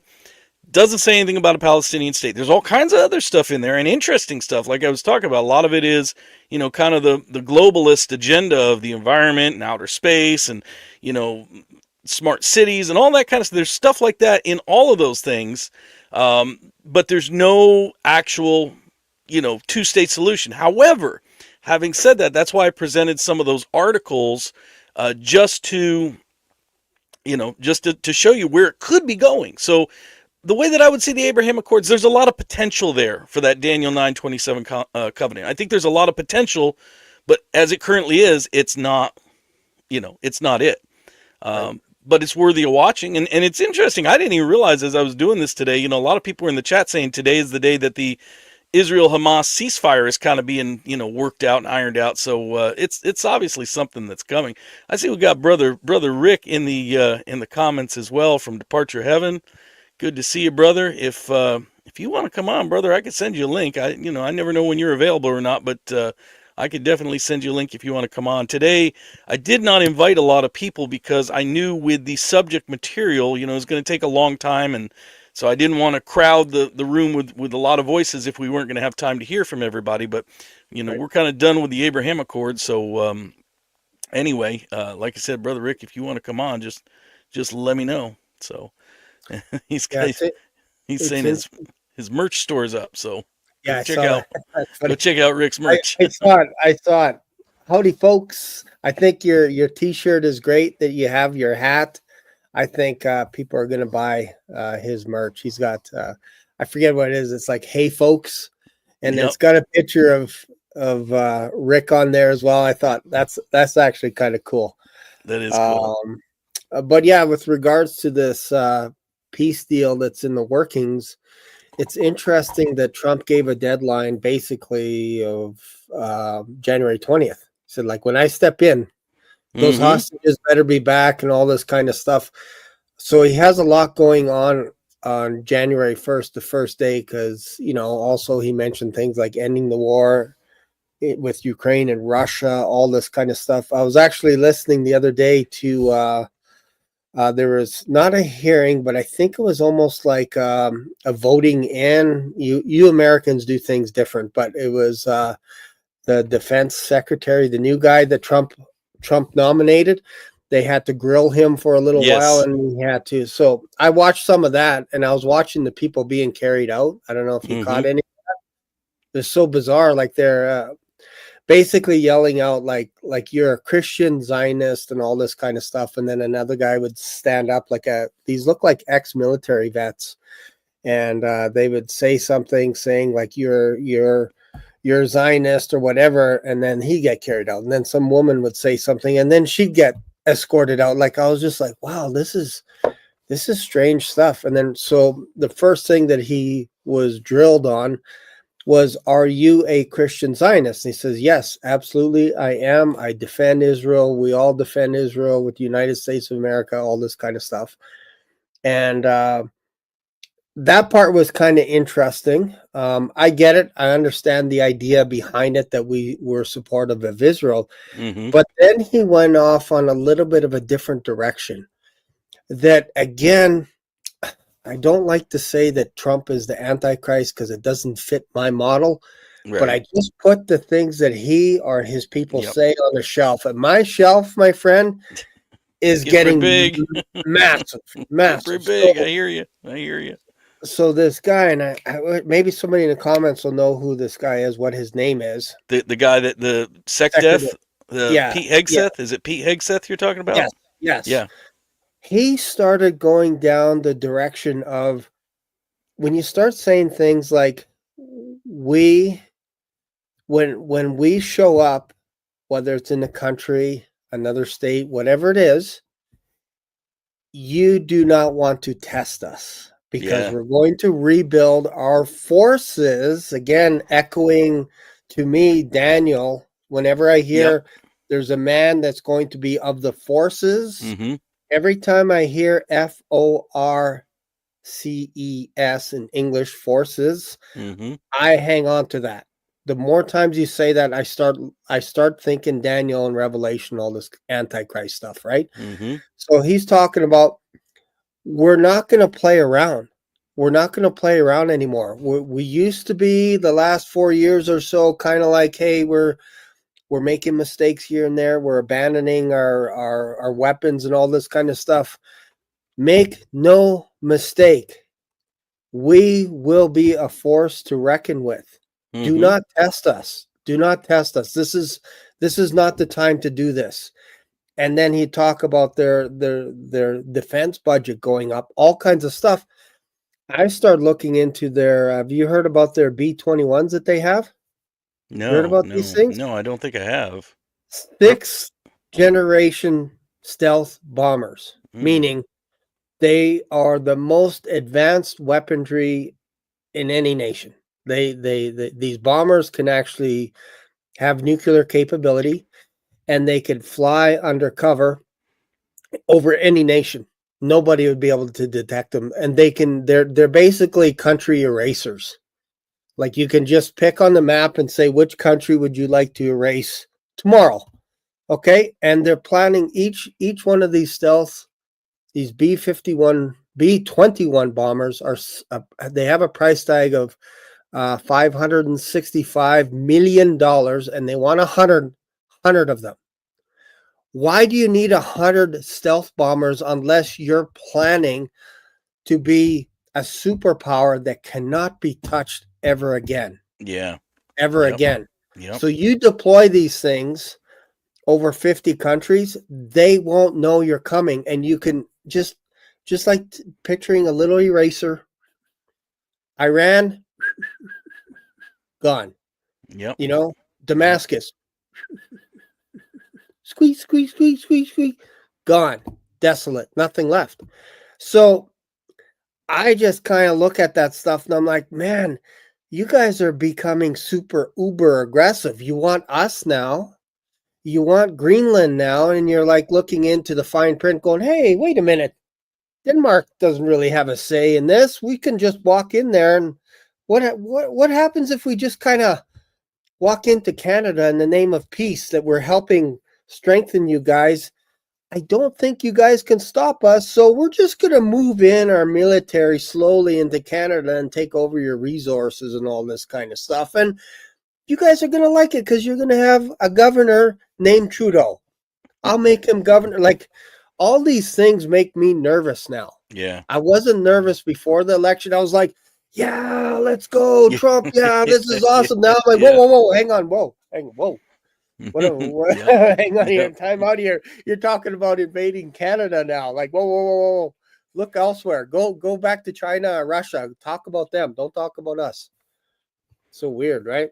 That is weird. That is. I just saw this from Bubba News. The ceasefire hostage deal is 3 phases of six weeks each. Second phase ends on Passover 2025. That's interesting. That is really interesting. The next one is 525, which is Shavuot. Fascinating. That is a good catch, Bubba News. That's interesting. Yeah, I'm with you, Shane. I think that it's definitely, again, it's one of those things to drop in the bucket. It's worth watching. I've often thought too, and again, it's kind of like I'm not going to pin the tail on the donkey and say Trump's Antichrist. I mean, it's again, like I said earlier, we tend to get Americo-centric. There were people when Obama was in office that were trying to pin the tail on the donkey and say Obama's Antichrist. Too often it's just because we're such a powerful nation, and it's easy to kind of get caught up in that because it's whoever is sitting in that seat, whoever is the leader, is a very powerful man, to be sure. But, there are a lot of things where Trump does check a lot of the boxes that make me go, that's interesting, And like you're saying, the God of war, the God of forces, he'll worship, the God of forces. A lot of people that's led a lot of people into thinking that the Antichrist would actually be Muslim, because the Muslims are known for, basically just converting by, like you either convert or die. I mean, that's kind of how Islam was started. Muhammad would just like convert or die. So a lot of people have looked towards the Muslims. However, having said that, me personally, and this is just my own personal take, okay? Again, once again, just this is what goes on upstairs, what I think about. As far as forces, listen, I'm sorry. If America wanted to wipe out Islam, they could. I mean, Trump already was, putting down ISIS when he was in the first time. And if he really wanted to get serious and just wipe out any of the troublemakers in the Middle East, he could. We have forces. Our country has forces that are and we even saw this even under Biden in this term, this presidency. Even though he's not the leader that Trump is, look at all the Americans that got. It's like all of a sudden, here's the American government, and they're like, okay, you're in my sights now, so you're going to go to jail. And once the American machine, once the military machine or the government machine, once it puts its sights on you, once you're in the crosshairs, who's like the beast? Who can make war with the beast? That always sticks out of my mind. I mean, I'm a Second Amendment guy. I love firearms, and I believe in our right to keep and bear them. I believe that our founding fathers wrote that into our Constitution, not just to go deer hunting, but because if you know the context, again, we talk about Bible study, you got to go into context. I just saw Rick say, can I come on for a few minutes? I sent you a link, brother. Just check your email. You're more than welcome to come on. In context, they were coming out of tyrannical, Great Britain. And so that's really was in there for, basically if your government got too crazy, you could defend yourself. But I know a lot of guys that are preppers that are like, oh, you got to go buy this gun and that gun and stock up on your ammo. Let me tell you, if you get in the government crosshairs right now, they will do to you like they did to the January 6th guys, or they'll just drop a smart bomb or a drone or something right down your chimney stack, and that's it. You're done. So I'm going to send Rick another link. He didn't. I guess he didn't get the first link I sent him, so I'm going to send him another link. But yeah, definitely. I mean, That's I'm in and the agreement with you. fact that, like, I am tossed between that and a Muslim, no Yeah. problem, because of the Dome of the Rock issue and all this kind of stuff, right? But the factor that makes me lean a little bit more heavy on Trump is kind of the idea that Elon is so close to him. Yes. Because I've been watching that guy for years going, man, you are a false prophet. Love the guy. Yep. Read his autobiography. Love Tesla. Love the Cybertruck. All that stuff. But that doesn't give you a pass when you say silly things like, wouldn't it be cool if we can get a god coming out of Memphis, Texas? Wouldn't that be kind of cool? You know, like how the Egyptians, how they worship all these gods. Wouldn't it be cool to create a massive supercomputer that has over 100,000 NVIDIA chips that he purchased single-handedly from Jensen to build the world's first supercomputer? Wouldn't that be cool to have a god come out of that? And he starts laughing, and Jordan Peterson was interviewing him, and Jordan Peterson laughed with him. He's like, I wish that were funny. And Elon stopped and said, oh, you're thinking what I said was funny. And he's kind of laughing, you know, how awkward he is, like picking up that Jordan Peterson's not going along with him. And it's like, why would you say that? Unless you have some kind of a diabolical scheme in your something noggin. And he's now getting into the financial sector with this Dodge or whatever it is that they're doing. Yeah. He's starting to go, I am going to cut the budget. We're going to bring things back and all that. How do you think he's going to do that? Most likely it's going to be digital currency. Yeah, you're right. A little more control. Hey, Derrick, how you doing? Right. I mean, Rick, not Derrick, but Rick. We got Derrick.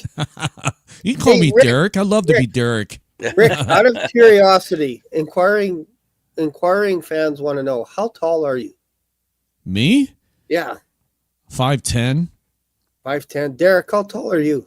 I am shorter than everybody else on YouTube, I think, apparently, because everybody's like 6 foot. I used to be 5'10". I'm about 5'8" now, but that's because I've got arthritis and compressed discs in my spine. I've actually shrunk over the years. I used to be like 5'10". How tall do you think Josh is? From Josh, he told me he's like over 6 foot. He's like 6'2" or something. Yeah, Bob Barber's big too. Bob Barber's six something. Gary Gates too. Gary Gates is over 6 foot. Like, I'm like, man, I'm the midget here, I guess. You know, how tall are you, Shane? I'm clinically I'm 6'2", but I think I hunch, so I'm probably like 6'1". Well, it's still you tower over me. You guys at all tower over me. So I'm like Gimli. I'm like the little troll. This is the first time I've ever been live on your show. No, you were on a couple weeks ago with me, bro. Your show? On your show? Yeah, you did a couple about 2, maybe 3 weeks ago. You came on live with me. I don't remember that. Yeah, being live on your channel. Maybe I just haven't remembered. Because I think Shane was here too. You were here, right, bro? Yep. Yeah. You and I had a great conversation, Derrick. I mean, Rick. What's that? You and I had a great conversation. You actually lent me $50. Do you remember that or no? I lend you $50. Yeah. You remember? That's okay. But I feel bad now because it obviously wasn't memorable. That's funny. No, you know what? With us doing all these live streams, it is hard to keep track sometimes. It is hard to keep track. Yep. One does go right into the next. That's for sure. Let me mention something, if you don't mind, Derrick, on your channel. Go right ahead. You guys were talking about my shirts and all that. Show us. My picture's on there, but the AI enhanced it a little bit. Okay, it looks like me. It's sure people will recognize it. Let's see it. The only thing that got wrong, the AI got wrong, was my hat, and I didn't had it. It took the blue stripes out of it. No biggie, man. I got more than one beanie cap. No big deal. I love it. If you want to post show people the store for a brief second, you're welcome to. And I'll give you the link in the private chat. Yeah, give me the link. Shoot it over in the private I'll chat. give it to you. And nothing like a little self promotion on someone else's channel. That's fine. Why Well, don't we no, go to I'm my asking him store as first well? before I do I got a that. store. No, I'm kidding. Yeah, I'm It's just, brand new. I know. Brand new. I'm He's just, excited. Derrick, I'm going to use you. Listen, I owe you a YouTube life debt, bro. Because if it wasn't for you and Yeah. Shane, I wouldn't even be on YouTube. You know, Yes. so like you know, Yeah, but you know what? I expect nothing in return, guys. Like I said, Jesus said, help those in need and expect nothing in return. It's in the Bible. So you guys don't owe me Nice. nothing. Okay? Nice. Nobody does. That was a great idea, though. we Rick. support yeah, merch I got here. mugs too. Yeah, I got support mugs. we support merch here. I'll get one of your mugs, bro. You'll owe me a half a shekel every time I show it, but that's okay. Exactly. That's my. So yeah, I just got this store it just went live last night. Okay, we just posted everything up. More product is coming to the store. Nice. But here's what it looks like. I'm gonna give you the link. Yeah, go ahead. Send me the link. And I have this one shirt that everybody's lining up that wants to buy this shirt. Everybody's saying, "Can you do a shirt where it says when I said deal with it about my folks?" And I there love are it. lots of I people love it, saying they too. want that shirt, and people are getting lining up for this other shirt that I just posted up. So I'm gonna give you the link. I guess I put it in the private chat. Yeah, That's go what I'll ahead. do. I'm It's watching. there. There it goes. All right, I'm And gonna bring then it up.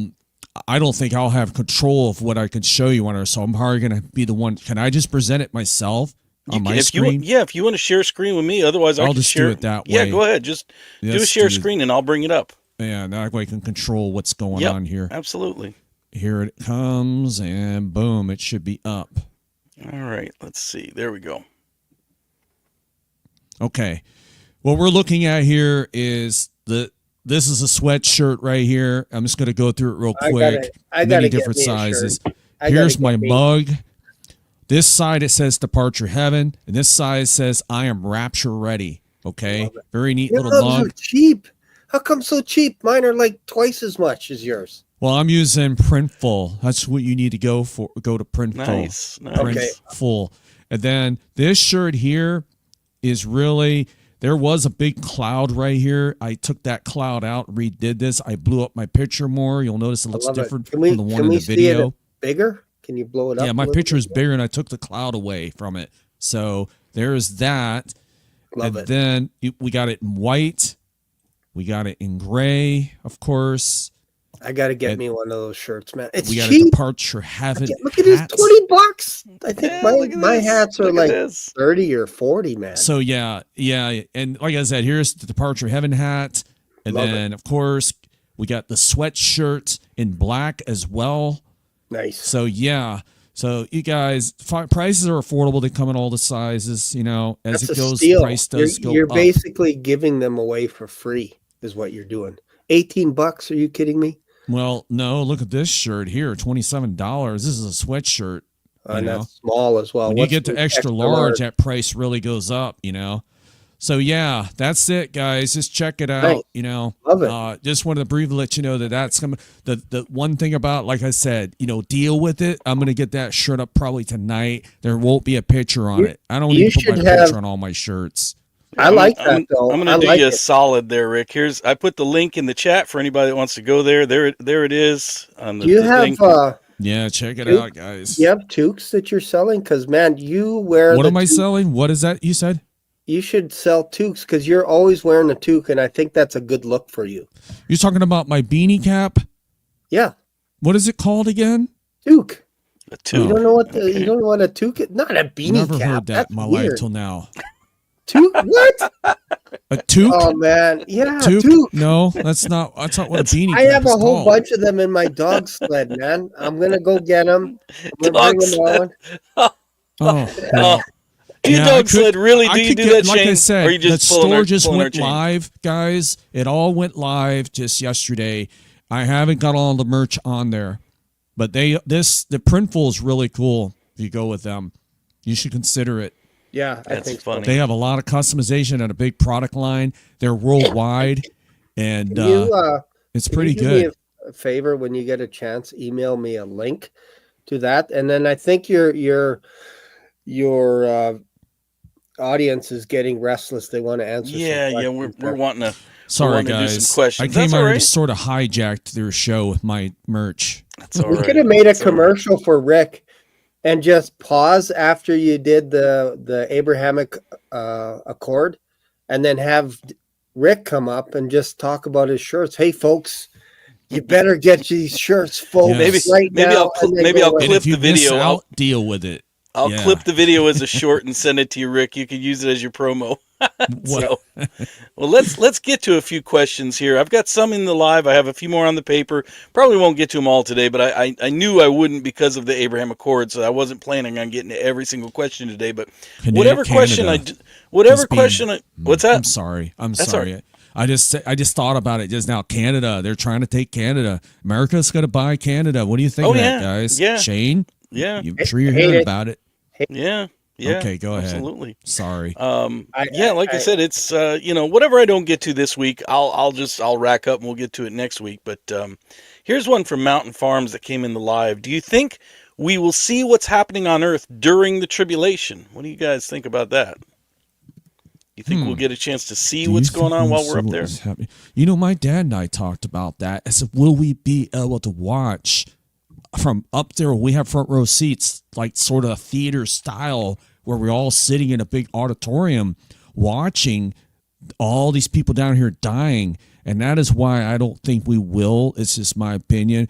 I don't think God wants us to see all the carnage that's going to be going on down here, all this activity that's going to be released from hell. I don't think it's really, we want to watch that kind of thing when we're up there. Because when you see how beautiful heaven's going to be, will you be in a mood just to go some theater place and watch people dying left and right after seeing a beautiful city? Nobody's going to be in a mood for that. Especially if you're at Chris's cinnamon shops, you'll be eating that cinnamon roll. It said, well, Rick, I want you to come on over here and let's watch these people dying down here on Earth. I said, oh, no, that's okay. I'm just going to keep eating my cinnamon roll. So, yeah, it's not going to happen. I don't think God's going to allow us to see all that. Now, what he will allow us to see is, maybe Jesus coming back, that epic day that he comes back to earth to take over, because we'll be with him. So that's when we'll see maybe him kicking butt. You don't want to be in front of Jesus. You want to be behind his head. Because if you see the front of his head, there's something going on. Either you were left behind. But there's a lot of people that are going to be saved during the tribulation, because right now it's getting bad already. And we don't know how long God is going to push this wait for the rapture. And I entertained the thought that, some people don't like me hear me say this, but God is using Trump for a reason. Question is, how long will he use Trump? Will he use him for 2 years, or will he use him for the whole 4 years and then rapture his church? I sure hope not. But you know what? Whatever God's time and will be. I am totally okay with that. Yeah, I think we're going to see whatever he wants us to see. I mean, I was talking about this a little bit last night on Uptime too. Somebody had asked, it was a very sad thing. Their daughter passed away, and they wanted to know if their daughter, could see what's going on here on Earth. And Brother John, the watchdog, said no, he didn't think we could see anything. And my opinion is, and this is only my opinion, I said this last night, and I will tell you, I have no scripture to back this up. If I have scripture, I'll always tell you I got scripture. Or if it's just a goofy Derrick thought, I'll tell you it's a goofy Derrick thought. And this is just a goofy Derrick thought. This is just my opinion. We know that there is rejoicing in heaven when a sinner is saved. Everybody in heaven rejoices. So it's like everybody in heaven must know that a sinner just got saved for everybody to rejoice. But if you've gone on ahead, I think that God allows us to see certain things. I described it last night like the sports highlight reel. You're not watching the whole game, but you get the clips, you get the highlights. I think there are certain moments of joy that maybe God will allow us to see because they're joyful, like a sinner getting saved, or maybe like a grandparent that's passed on that gets to see the birth of their grandchild. It gives them rejoicing. But there are certain things that are so sad, because then it wouldn't be heaven. If we were seeing all the destruction and carnage, it wouldn't be heaven for us. So, I mean, that's my take on it, Yeah. I kind of feel that there is a hint, but perhaps we're not aware totally of the time. Like how much time is left, because we get that hint, obviously, when the fifth seal was being opened. There were people that were saying, how much longer before you avenge us? Just a little bit longer until your brothers get killed in the same way that you were. So that tells me that they're aware that it feels like it's been a long time, but they don't exactly know where they are in regards to God's prophetic timeline. They're just asking him, when are you going to avenge us? When are you going to avenge us? So they're conscious of the earth, because we see scripture verses of heaven warning earth, saying, look out, the accuser, he's no longer with us anymore. He's now going to be among you, and he knows his time is short. And we see the Antichrist actually basically curse the temple of God in heaven and curse those that dwell in heaven, meaning there's people dwelling on earth, there's people dwelling in heaven. Whether we can see, oh, hey, look, there's Rick in Florida going to this street and all that, I don't think so. Right. But I think with all the prayers going up and filling the incense, those incense vessels will be weaponized, because we see one of the, like, 7 angels throwing these incense down in wrath once they get full. So those are the prayers of the saints that are coming up to heaven, probably people crying out for mercy, all kinds of stuff. God is keeping track of everything. Yep. And one day when we're out of here, and then when God basically removes all the righteous, there's only going to be wicked left, because we know that they're the ones that are actually getting pancaked by these meteorites, these stones from heaven, and they're still cussing God. That's not me. That's not you. Right. That's right. Exactly. So who are those people getting pancaked, right? Exactly. So. Here's another one that kind of ties in. I'm just going to hit this one really quick. Leanne says, why is there half an hour of silence in heaven? Well, the old joke is, from the male chauvinist, the male chauvinists say it's because there's not going to be any women in heaven. That's a bad joke. Some people say it's because there's not going to be any preachers in heaven. That kind of worries me, because I am the long-winded preacher, and I know I could go more than a half an hour. So does that mean I'm not going to be there? I don't know. But in all seriousness, those are all the bad jokes that you will see, corny preachers come out of the pulpit with. In all seriousness, what I think it has to do with, I think there's a couple of things that play into it. I think it has to do with the fulfillment of, like, the Day of Atonement, because when the high priest was in the temple ministering, all of Israel was kind of quiet while he was doing his thing. So that may be Jesus ministering, as the high priest in heaven. It also may have to do with, and this is something that's just a little bit of a speculation, but back when I did my study in the first 5 books of Moses, the Torah, Genesis through Deuteronomy, and that I've only got like one of the videos on here on YouTube. The rest of it you've got to go back on my Rumble channel to watch. But I would go through the actual Torah scroll, and I would teach on the anomalies that are found in the Torah scroll. There are, if you've ever read Hebrew, it's all block letters, it's all the same, there's no punctuation. But there are certain what's called anomalies. There's about 20 or 25 anomalies in the Torah. One of them is there's a gap in the text. And if you know the way the Torah is written, they wrote this on parchment. So it wasn't like they had printing presses and a ton of extra paper. They had to use space efficiently. So it's very interesting that in the Torah, there's like a gap where there shouldn't be, like this big long gap. And where it is it's right after a plague that hit Israel. It was a severe judgment that hit Israel. And so all of these scholars that have studied the Torah, they've tried to figure out why is this gap here. And what they believe is that's for the reader to pay attention. Look how severe this judgment of God was upon Israel. Pause, stop, look and listen, pay attention. And I think this could also be what's going on in heaven. I think while the high priest is ministering in the tabernacle and in heaven, there could be such a great judgment going on. And that kind of ties in with what we just talked about. Will we know what's going on earth? Maybe to some extent we might know that something really harsh is happening on earth. And it's just like a pause, to stop, look, and listen and recognize. So that's my answer to that. Do you guys want to weigh in, or do you want to just move to another one? I kind of look at that as... maybe this is where the concept came, calm before the storm. Yeah. People are just possible. Just bracing, like, what's next? Because this is, I think it was it the 7th seal was open? Mm-hmm. And then it's just like it's a transition, and you can see the 7 angels taking their place with their trumpets. And I think it's a pause for basically heaven taking a breath. Yep. Before the next judgment, because it's going to be pretty bad after that. Like, it's going to be really bad. So it's going to be real guys, bad. I'm going to have to go. I'm You going to gotta go, close brother? out with my closing thoughts, and then I'm going to have Go to ahead. go. Yeah, go ahead. Heaven is a beautiful place. It's waiting for us. There's a place that's been prepared. Jesus said he'd go prepare a place for us. Where will he go? We will go too. Okay, we are going to go to that place at any time now, and everybody can feel it. I can feel it. We're seeing the double digits numbers, whether that's connected to it or not. It's weird how I've been seeing it like crazy lately. It hasn't stopped, and others are seeing it too. 222 111. It's weird. 1111. Been seeing more of that lately, and I think it's God's way of winking at us, paging us in a way like, get ready. We're getting ready to go home. This is a beautiful thing that's coming our way, and people are sitting off to the sidelines, and they're sitting there thinking that, well, I have plenty of time. It ain't that bad. It's always been wars. There's always been earthquakes. There's always been this and that.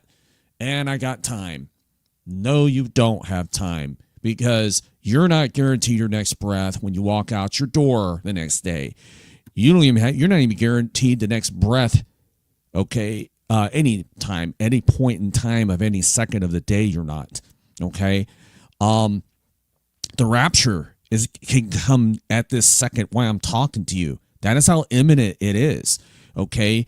With all the stuff the data that I've got to work with, the news, all the news that we see on TV, and all the YouTube videos and all the reporting on the events that have transpired over the last 15 days. We are 15 days in. It's already the 15th. Can you believe that? It's gone that fast. We got 5 days. 5 days, folks, until Trump is inaugurated. What kind of stunt can happen before that? We don't know. My father and I think we could see the rapture for all we know. Bottom line is, folks, and I said, folks, good, deal with it. I love it. Love that. Listen to me. That's why people are going to be lining up for that shirt. But deal with it. Yeah, my dad and I said, point at the next time. That shirt's coming out, and everybody's going to want to buy it. I probably all my 4,000 subscribers buy that shirt. I'll have enough money to buy a car, which I'm not going to do that, folks. I'm going to give that money to churches, buy Bibles. I give to God first with all my money, folks. And then whatever's left, I have that right to pay bills with it or whatever. But remember, when you get money from your fan merch or donate, always give to God first. You give it all away to God first. And whatever's left, pay your bills, and then maybe enjoy yourself a little bit with the money. There's people that are stealing people's money at church, taking it all. That's wrong. And it's basically stealing from God. But anyway, let me get back to what I'm saying. Time is short. You understand me, folks? Stop playing around with your eternity. We are about to go in any day now. I feel it so bad that I feel like this is the urge to hit the ground hard, running as fast as I can to get people like this. Run with me, folks. Come on. The ark is right there. The door is open. Run as fast as you can to that door, because that's how quickly the rapture may come. Okay? And if you're left behind, deal with it. Okay? I love you all, man. Like I said, it's the things I always say are on my shirts. Folks, deal with it. I love you. That's why I put that on there. And hopefully I get my deal with you shirt on there tonight. It ain't going to have my picture on it.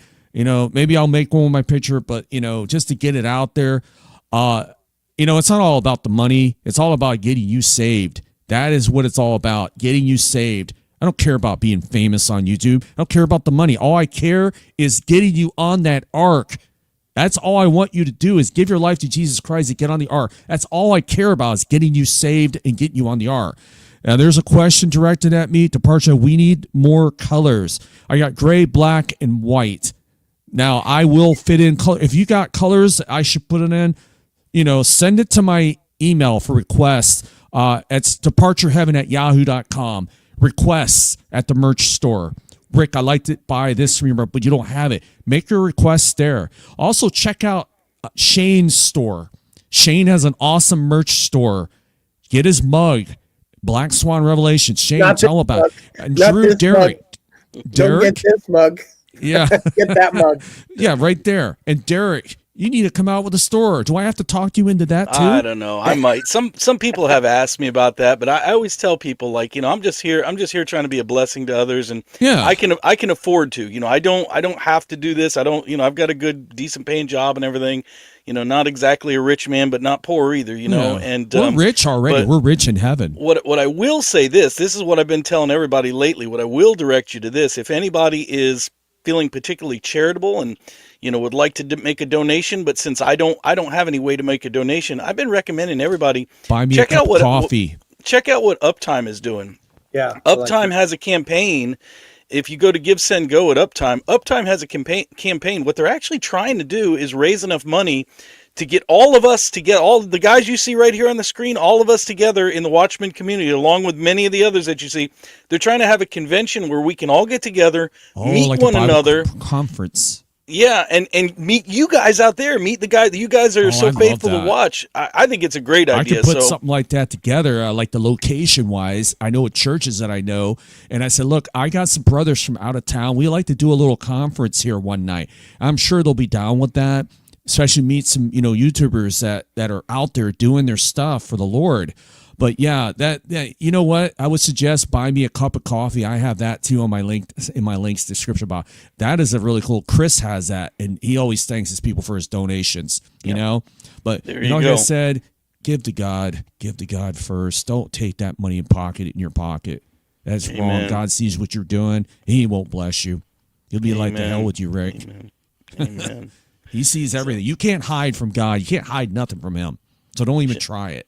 Shane, what do you got going on here? Deal with it. He's always watching. Deal with it. I'm watching you too. This is your new T-shirt. What? Who's that? Long-witted preacher. What is that? Oh, that's money all around him. Is that what it looks like? Money? See the people behind him falling asleep? Books. People are falling asleep there? Long-winded preacher. You know what? Joel Osteen. I don't mean to. I'm going to bring it up. Joel Osteen. There is a rumor going around on YouTube that he might be in trouble with the law because he's keeping that money that he's getting, all those thousands of donations, or actually, let me say millions of donations. He's getting all these donations at his church. You see how packed his church, and I heard he's using it for not to do what he's supposed to do with that money. He's taking it from people. You didn't hear about that?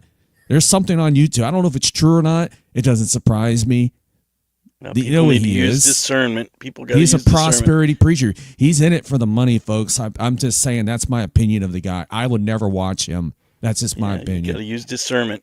We're getting the like the old stage. You get the hook, they'd pull you off the stage. Yeah. We're getting the move on, please. Yeah, so we got to move on. So. But speaking of merch, because this question does tie into that, so I do want to bring this up. If you get a T-shirt, it's great if you get somebody's merch.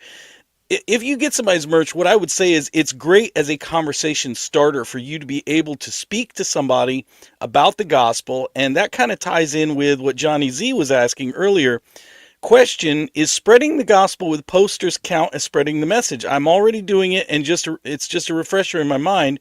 And this was a question that Jen P also wanted answered, saying, Derrick, I have the same question as Johnny Z. Does giving out Bible tracts on the gospel count as spreading the gospel? I don't have contact with a lot of people. I would say most definitely yes. I can't remember which one of the church fathers said this. It might have been St. Augustine. I don't remember. But one of the church fathers once said, preach the gospel always, and if necessary, use words. Our very life preaches the gospel if we act and behave in such a way as Jesus. And certainly if we're giving out tracts, if we're, Jesus said whoever gives a cup of cold water will by no means lose his reward. So in everything we do, not everybody's going to be able to get on here and do YouTube. Rick, you got to go, brother. Yeah, listen, guys, I have to go. My roommate here, he's saying he's hungry. I'm supposed to get dinner for them to bring back here. And he's in there, the TV.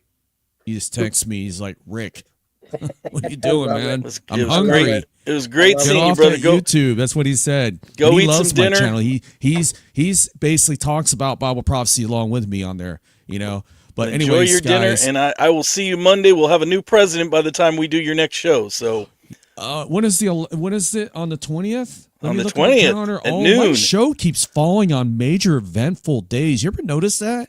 So It we're always gonna, seems like it does. It's on the 20th. So yeah, that's going to be a big day on our show.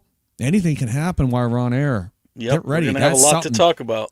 Tell people So. 8:30 p.m. Eastern Standard Time, Florida time. With this coming Prophecy Mondays, it airs every week.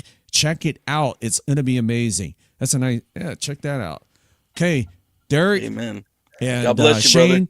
thank you guys for having me on. I will see you later. Sorry, I got to go, guys. It's all right. Deal Good with having you, it. brother. Deal with it. I Deal love with it. Amen. That's all right. all right. Bye, Bye, guys. brother. God bless. I love you. Love Take you care. too, brother. So yeah, as we're talking about here, yeah, everything you do, giving out gospel tracts, even if you see somebody, if you see a little old lady on the side of the road with a flat tire and you stop and help her change her tire in the name of Jesus, you are representing Jesus. And so in everything we do, we should seek, but that's a great way, just, giving out Bible tracts. I mean, that's a great way to be, it's a great way to share the gospel. I see nothing at all wrong with doing that, and I think it's a fantastic practice to have. I also wanted to bring up a comment here because I saw this was earlier in the comments. I saw Shane said, "Good point, Bubba," and so I'm like, well, I got to go look back, see what Bubba had to say that Shane was saying is a good point. So I wanted to bring up Bubba News when we were talking about the silence in heaven, and this is a really good point. Bubba News says, it's bad when there's silence in heaven. Heaven is active with worship 24/7 right now. Silence would be the first time ever that heaven is silenced. That's very true. I never really thought about that, but that's a good that's point. very true. So that is a good point. Very good point. Let's see. This one comes from Treva Maiden about when is the timing of when the one world religion will be put in place. That's kind of hard to say. We don't really know. I mean, a lot of it's just waiting on the rapture. A lot of it's just waiting on the rapture to kick off. I mean, when the rapture kicks off, all these other things are going to start to fall like dominoes. And, they're already kind of hinting towards the one world religion. They're hinting towards, the Abrahamic faiths, having a house of worship for all three of the Abrahamic faiths. You've seen in recent years, Chrislam and some of the, churches that are trying to be more accepting of Islam, and they're setting it up, but it's none of this is going to happen until actually the rapture occurs. That's going to be the trigger that, if you've ever seen somebody set up a line of dominoes, it takes just that plink, that first domino. Once you plink that first domino down, the rest of them all start falling. So it's very hard to say when this is going to occur because we don't know when the rapture is going to occur. But we do know it's very, very close. We were talking about this on a couple of the shows this week that, technology-wise, we are there right now. And some of these things, if we go too much further into the future, it's going to exceed what the Bible prophesies about. So it's definitely coming to a theater near you very, very soon. So what else do you have here on the screen? What were you trying to share there, Shane? That was another creation for you, long-winded preacher. Maybe that's a little bit more nicer. That's a little more, yeah. Except he's got too much hair. He'd have to be bald to be me. A little bit. That's funny. I don't have that much hair up to. I got a little bit of hair, but not much. It's mostly gone by now. So that's funny. Yeah. So anyway.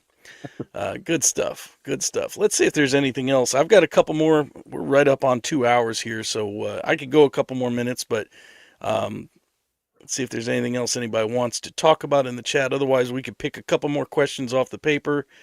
And, Courtney says, do you think AI could be the false prophet? I don't know. I think AI is going to play in with all this kind of stuff, but I think that there will be a literal false prophet. I think because the devil likes to mimic what God has already done. John the Baptist was the forerunner, the prophet who, prophesied of the Messiah, Jesus. And because, God did that with John the Baptist, I think that the devil is going to want to have his own false prophet that's going to prophesy for the Antichrist, that this is the real Christ. This is Jesus come or whatever he's going to say. But anyway, so I think there will be a literal false prophet. But AI will certainly play into it. What do you think, Shane? You're sharing more stuff. What else are you sharing there? I'm just creating these with ChatGPT. As we're talking, okay. I'm just creating little images, but I think the false prophet will be a real person and the image will be AI, whatever that is, because the image comes to life and actually is able to speak, and the image will actually demand people to worship the Antichrist, and also like the one that is wounded, has a head wound and is healed, and also the dragon. That's the role of the false prophet. And I believe that one world government will come into existence on the day the abomination of desolation happens, right there, because he is basically saying that I am the only God that you are to worship here. And if you don't, you can't buy, you can't sell, and you get your head. So before that, right now, like flexible, like, okay, rapture happens, we're out of here.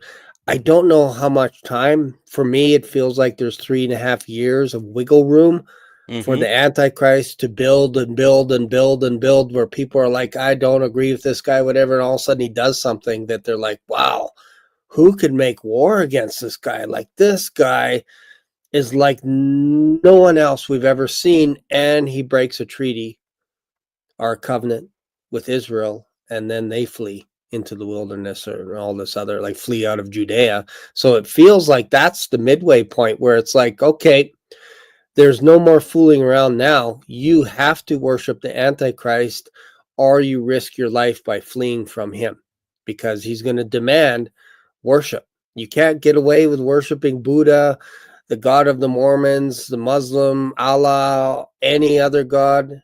You can't do it. You have to worship the devil himself. There'll be zero tolerance for that, or you can't buy, you can't sell, and you get killed. So there has to come some point. I'm not saying everybody's going to jump on board with it, but there'll be zero tolerance for it, is what I mean. I hear that. I had pulled up this comment. Something's going on in the chat right now, and I thought this was a legitimate question. William McKenna, whatever, says, how do you protect somebody? I thought maybe that was a legitimate question.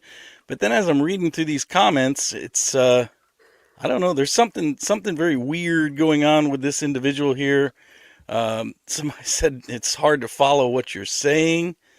And this is what we're getting now out of this individual. Is he talking about someone else on here?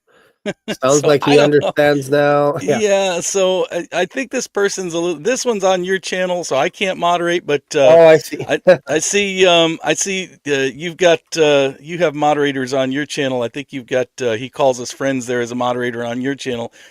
Maybe you could test and see if William McKenna really is God by putting them in a timeout, because certainly if they were God, they wouldn't go into timeout, right? I mean, if they were God, they could break out of a timeout, but maybe you can try that and just see if you could test that. So yeah, feel free if you're moderating on my channel, just anybody that gets a little bit weird, little crazy, just little put them in a timeout. Yep. A little strange. There we go. Thank you so much for taking care of that. Appreciate that. You know, some people just don't know to put down, you know, they don't, like the old saying, don't drink the bong water, you know. So, I don't know. There's a lot of wackadoos in the world, and you know, I don't know. You know, we you know, we love them still. We try to reach them still, but you know, they can't disrupt what we got going on here. We got to try to just keep things, you know, keep things on the down low here. So let's see, what else do we have? I got to see if I have any other questions. I don't have anything else. I don't see anything else in the live chat. Let's just take a couple of really quick ones here. And Justin was like, wish I could help. I know that's something that StreamYard has to work on. That's not your fault. You know, we just, I don't know what else to do other than, you know, because I like to be able to allow guests to stream this to their channel, you know, as I do. I stream Shane stuff to my channel.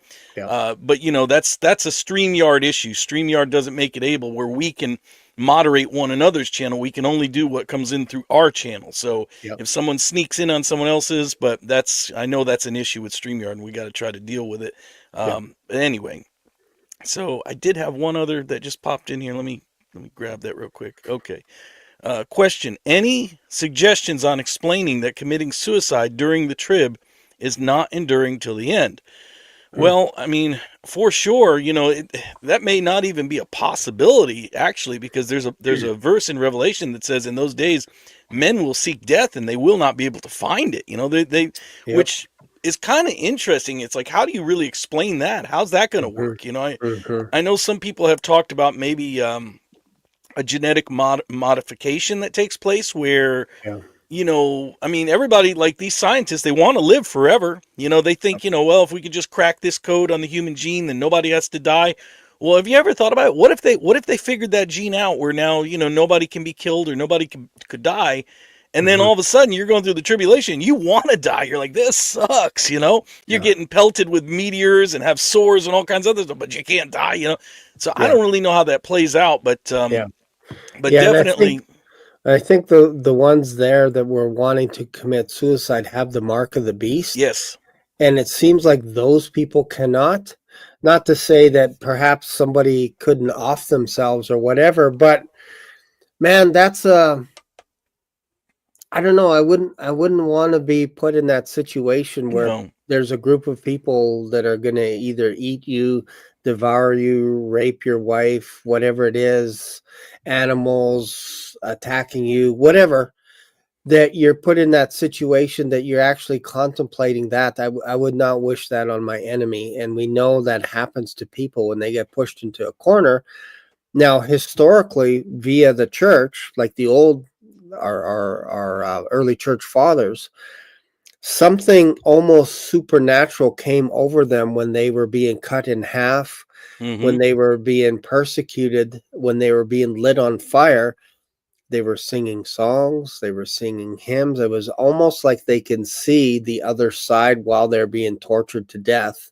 Mm-hmm. And perhaps this is something that we're missing, a mechanism where God allows us to not feel the pain, perhaps. Like your body will feel pain, obviously, to a certain point, and then beyond that, you're probably unaware of what's happening. Like, obviously, there's all kinds of ways to torture people and all this, but it's interesting that the Christians actually ran towards the lions when they opened Yeah. up the gates. They ran Yep. towards the gladiators that had their nets. They had their big baseball bats, mace, and they're like, these guys are running at us. Like, this is weird now because they're usually the pool of people that we have flee and they try and climb out of the games and people are jeering them. Mm-hmm. But there were records, historical records, where people were jeering until the Christians came out. And once they saw how brave they were, Mm-hmm. silence fell over the Yep. crowd and they're like convicted. They're almost like, man, I don't feel like I should be here at the stadium right Yeah. now because these Yeah. Christians are so brave and they're standing there, they're being boiled with hot oil alive and they're holding hands, hanging on to each other, worshiping God. And it's like, this is not what I expected at all. So in the end times, are there people going to be committing suicide? I think so. I think there's going to be a lot of people that are going to just off themselves that don't know the Lord. And probably some that are like, man, I didn't believe in Jesus Christ and now I do, and I feel like jumping off this building or whatever it is to get out of whatever it is. I don't know. That's between them and God. I don't wish that on my worst enemy. Like it's the worst time in history. So we have no data to say this, because this happens, you will not do this action. Like we don't have that because it's Right. never happened before. Right.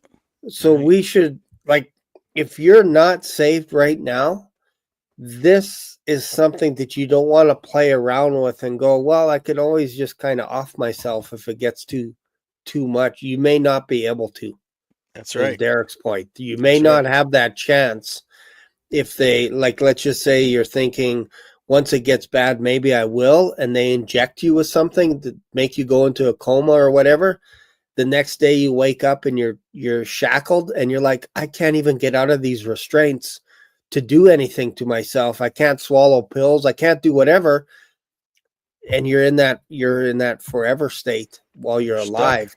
Yeah. Yeah. So I say get saved right now today. Yep. And when you get raptured, you don't have to worry You about don't have to worry about the that stuff. That's right. torments of all the stuff that's coming on earth. Like I'm telling you, Absolutely. Derrick's been telling you, Rick is always like, folks, take Folks. this That's seriously, right. right? That's Like, right. how many times do we have to tell people that this is serious before one day it's going to be on them? It's no Yeah. longer, it's not on me. It's not on my conscience. I sleep like a baby. Mm-hmm. It's on you. If you reject Christ, especially when we're telling you that Jesus Christ is the only way and you still reject, that's on you. That's not on us. We've washed our hands clean. That's right. Absolutely. Absolutely. This is another question here that is kind of still, along the same lines of like, we don't really know. We're not going to have a good answer for this, but it just came Yeah. up, so I want to bring it up. Yeah. Courtney says, do you think a Christian feels pain when they die, or the spirit already left the body before any pain?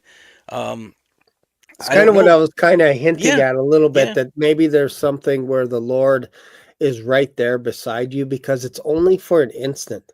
Yes. That's the Yes. beautiful thing. Like when you're going to die, like we all Yes. hope that we don't have some horrendous disease where we're just in so much pain for 10 years and then we die. I think we all can agree that's not how we want to go out. I'd rather go out on my bed with Yep. my family all Yep. around me and we sing kumbaya hymns and then I go, right? Yep. So to feel pain, God put pain in us to flee from things that are hurting us, Yep. obviously. Yep. But I don't know how far that mechanism goes when you're on the threshold of death, if shock kicks in as well, because we know that happens to animals. You go to a little mouse, not that I've done this, this is off the record. When I was a kid, you shake a mouse or something, all of a sudden he's like, or you see a cat shake a mouse, the mouse is like in a coma all of a sudden.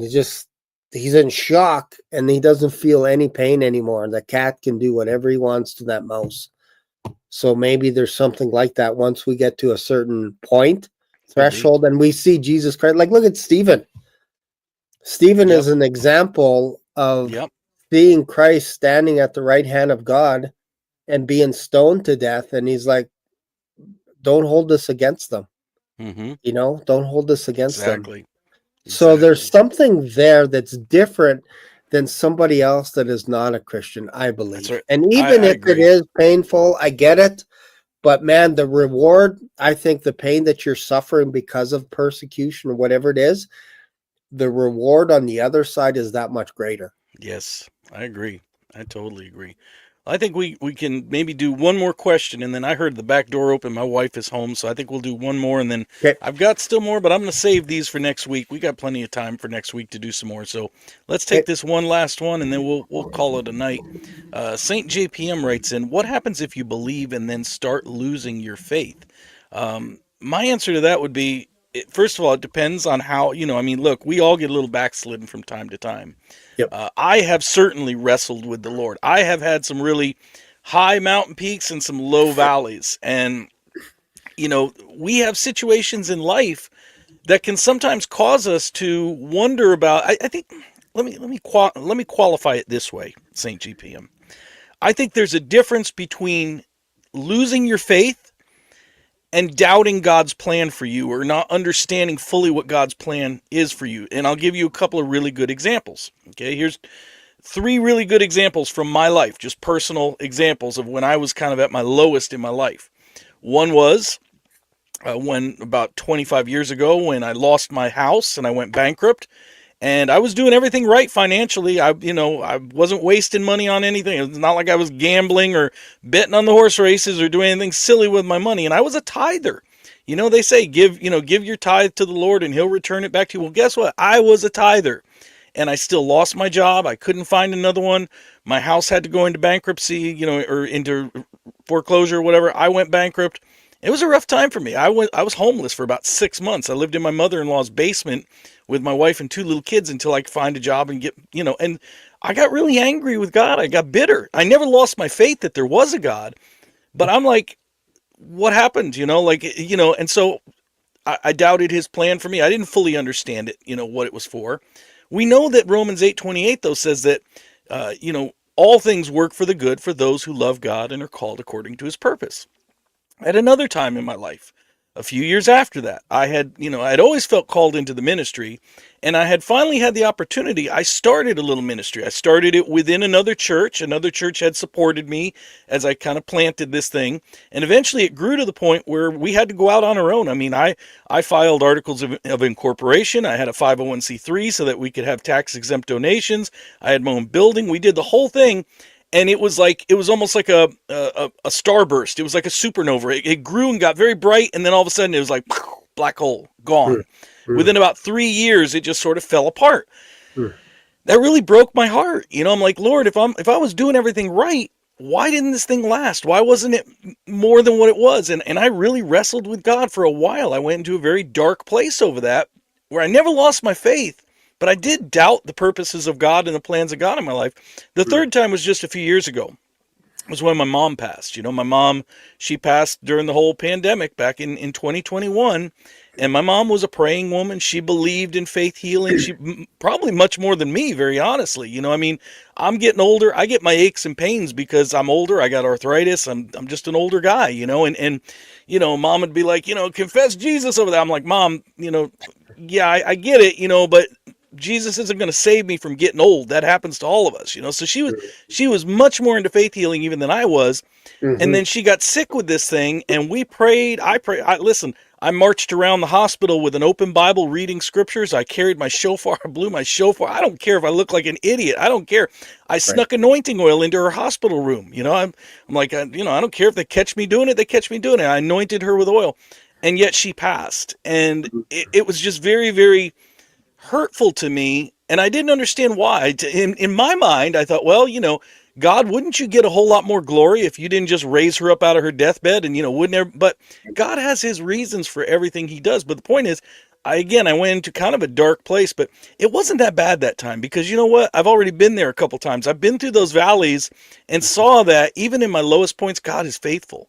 And so this time, it's hard to say, but I knew people were watching me. At this time, by the way, I had just started my Bible study. I was doing my Bible study, not here on YouTube, not even on Rumble yet, I don't think, but I had a group of people on Zoom, and I'm like, people are watching me as a Christian. How am I going to react to what just happened to me? Am I going to get bitter and lose my faith, or am I going to... And I remember, even though I wrestled with God over it, I never really got bitter like I did before, and I just let him carry me through it. And eventually, I've told this story before, this led me into this deep prayer life that I would not have had if my mom had not passed.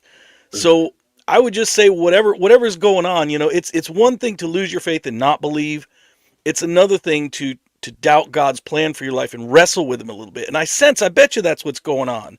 If that's what's happening, I think you're probably just wrestling. Not too many people actually lose their faith, because once you taste that good gift of the Holy Spirit, which I have, and I've always said, there have been many times that if it were up to me, I probably would have fallen away. But see, God seals us, and that's that good shepherd that when you start straying as a sheep, and we will, because we are like sheep, even once we're born again, we're still dumb sheep. We'll start straying a little bit until that good shepherd says, okay, you've gone far enough. Come on, I'm going to bring you back. And he will scoop us up and bring us back. So I hope that was a sufficient, I don't know. That's the best that I could tackle that. What are your thoughts, Shane? Yeah, it makes sense. Like once you become a Christian, I believe, based on my personal experience, that he never lets us go. That's my experience. I've ended up. It's funny you say homeless. When was this? This was probably like 10 years ago. I was basically, what do you call it, where you squat in an apartment building? Yeah, squatter. Squatting. Yeah, squatter. Yeah. Basically, I snuck into an apartment building because we went through difficult times, and I had no job. I had no electricity in this place, nothing. So I snuck into the place with my sleeping bag and my cell phone, so that if there was a job available or whatever, I could make sure and take my phone. And I had to run my extension cord down the hallway because there was no power in the building, and I had nothing. So I was like, this is weird. I'm at the bottom of the barrel, and this sucks. This is horrible. No home, nothing. And then I felt there was a little bit of a choice. God said, which direction do you want? Do you want to keep going in this direction, or do you want to come back to me? I'm good with either way, but if you go in that direction, I can't help you.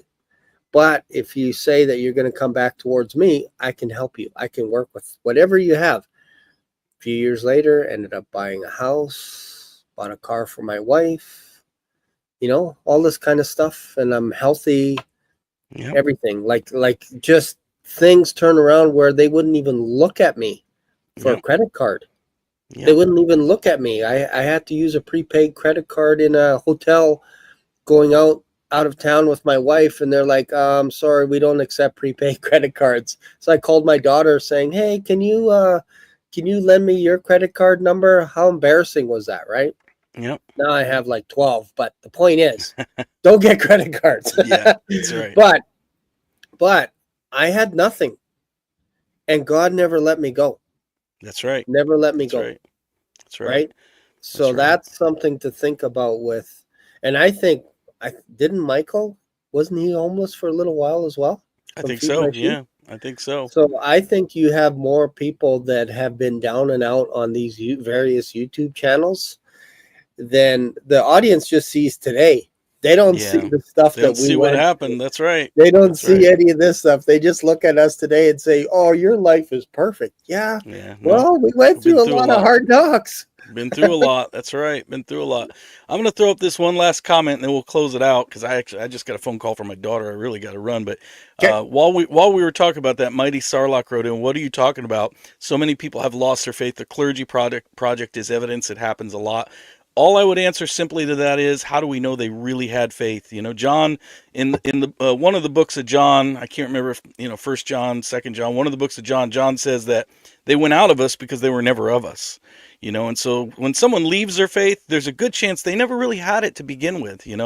Once you taste and see that great gift of the Holy Spirit, it's mighty hard to turn it away because you know what God has done for you. So anyway, I wouldn't debate, but I would just simply say that, I think there's a strong possibility those people that have actually wandered away from the faith probably never really had it in the beginning. They probably had something they thought was the faith. But, once you're sealed with that Holy Spirit, I mean, it's hard to turn that gift away. So anyway, I'm going to call it a day because, like I said, I've got to run. I got to see what my daughter's up to. She was trying to call me. I hope she doesn't have a car problem because that's my job most of the time when I'm being dad is playing Rescue Ranger. Shane, thank you for being on. I really appreciate it, brother. I always have a good time talking to you. Likewise. And stick around for just a minute. I'm just going to say goodbye to the audience. And then, like I said, we'll do it again next week. See you, everyone. All right. So everybody, again, thank you for joining us. Once again, I'm just going to remind you about the Uptime campaign. If anybody wants to give, certainly not mandatory, but it would be so nice. The people in the comments that I have a chance to chat with you guys, I'd love to meet you in person sometime. So anyway, if you have the opportunity, if you could give, that's what it's for. And other than that, I will see you Friday night at the next Bible study, and look forward to seeing you then. So God bless you all. Take care, and we'll finish up with some more questions next week. Bye-bye.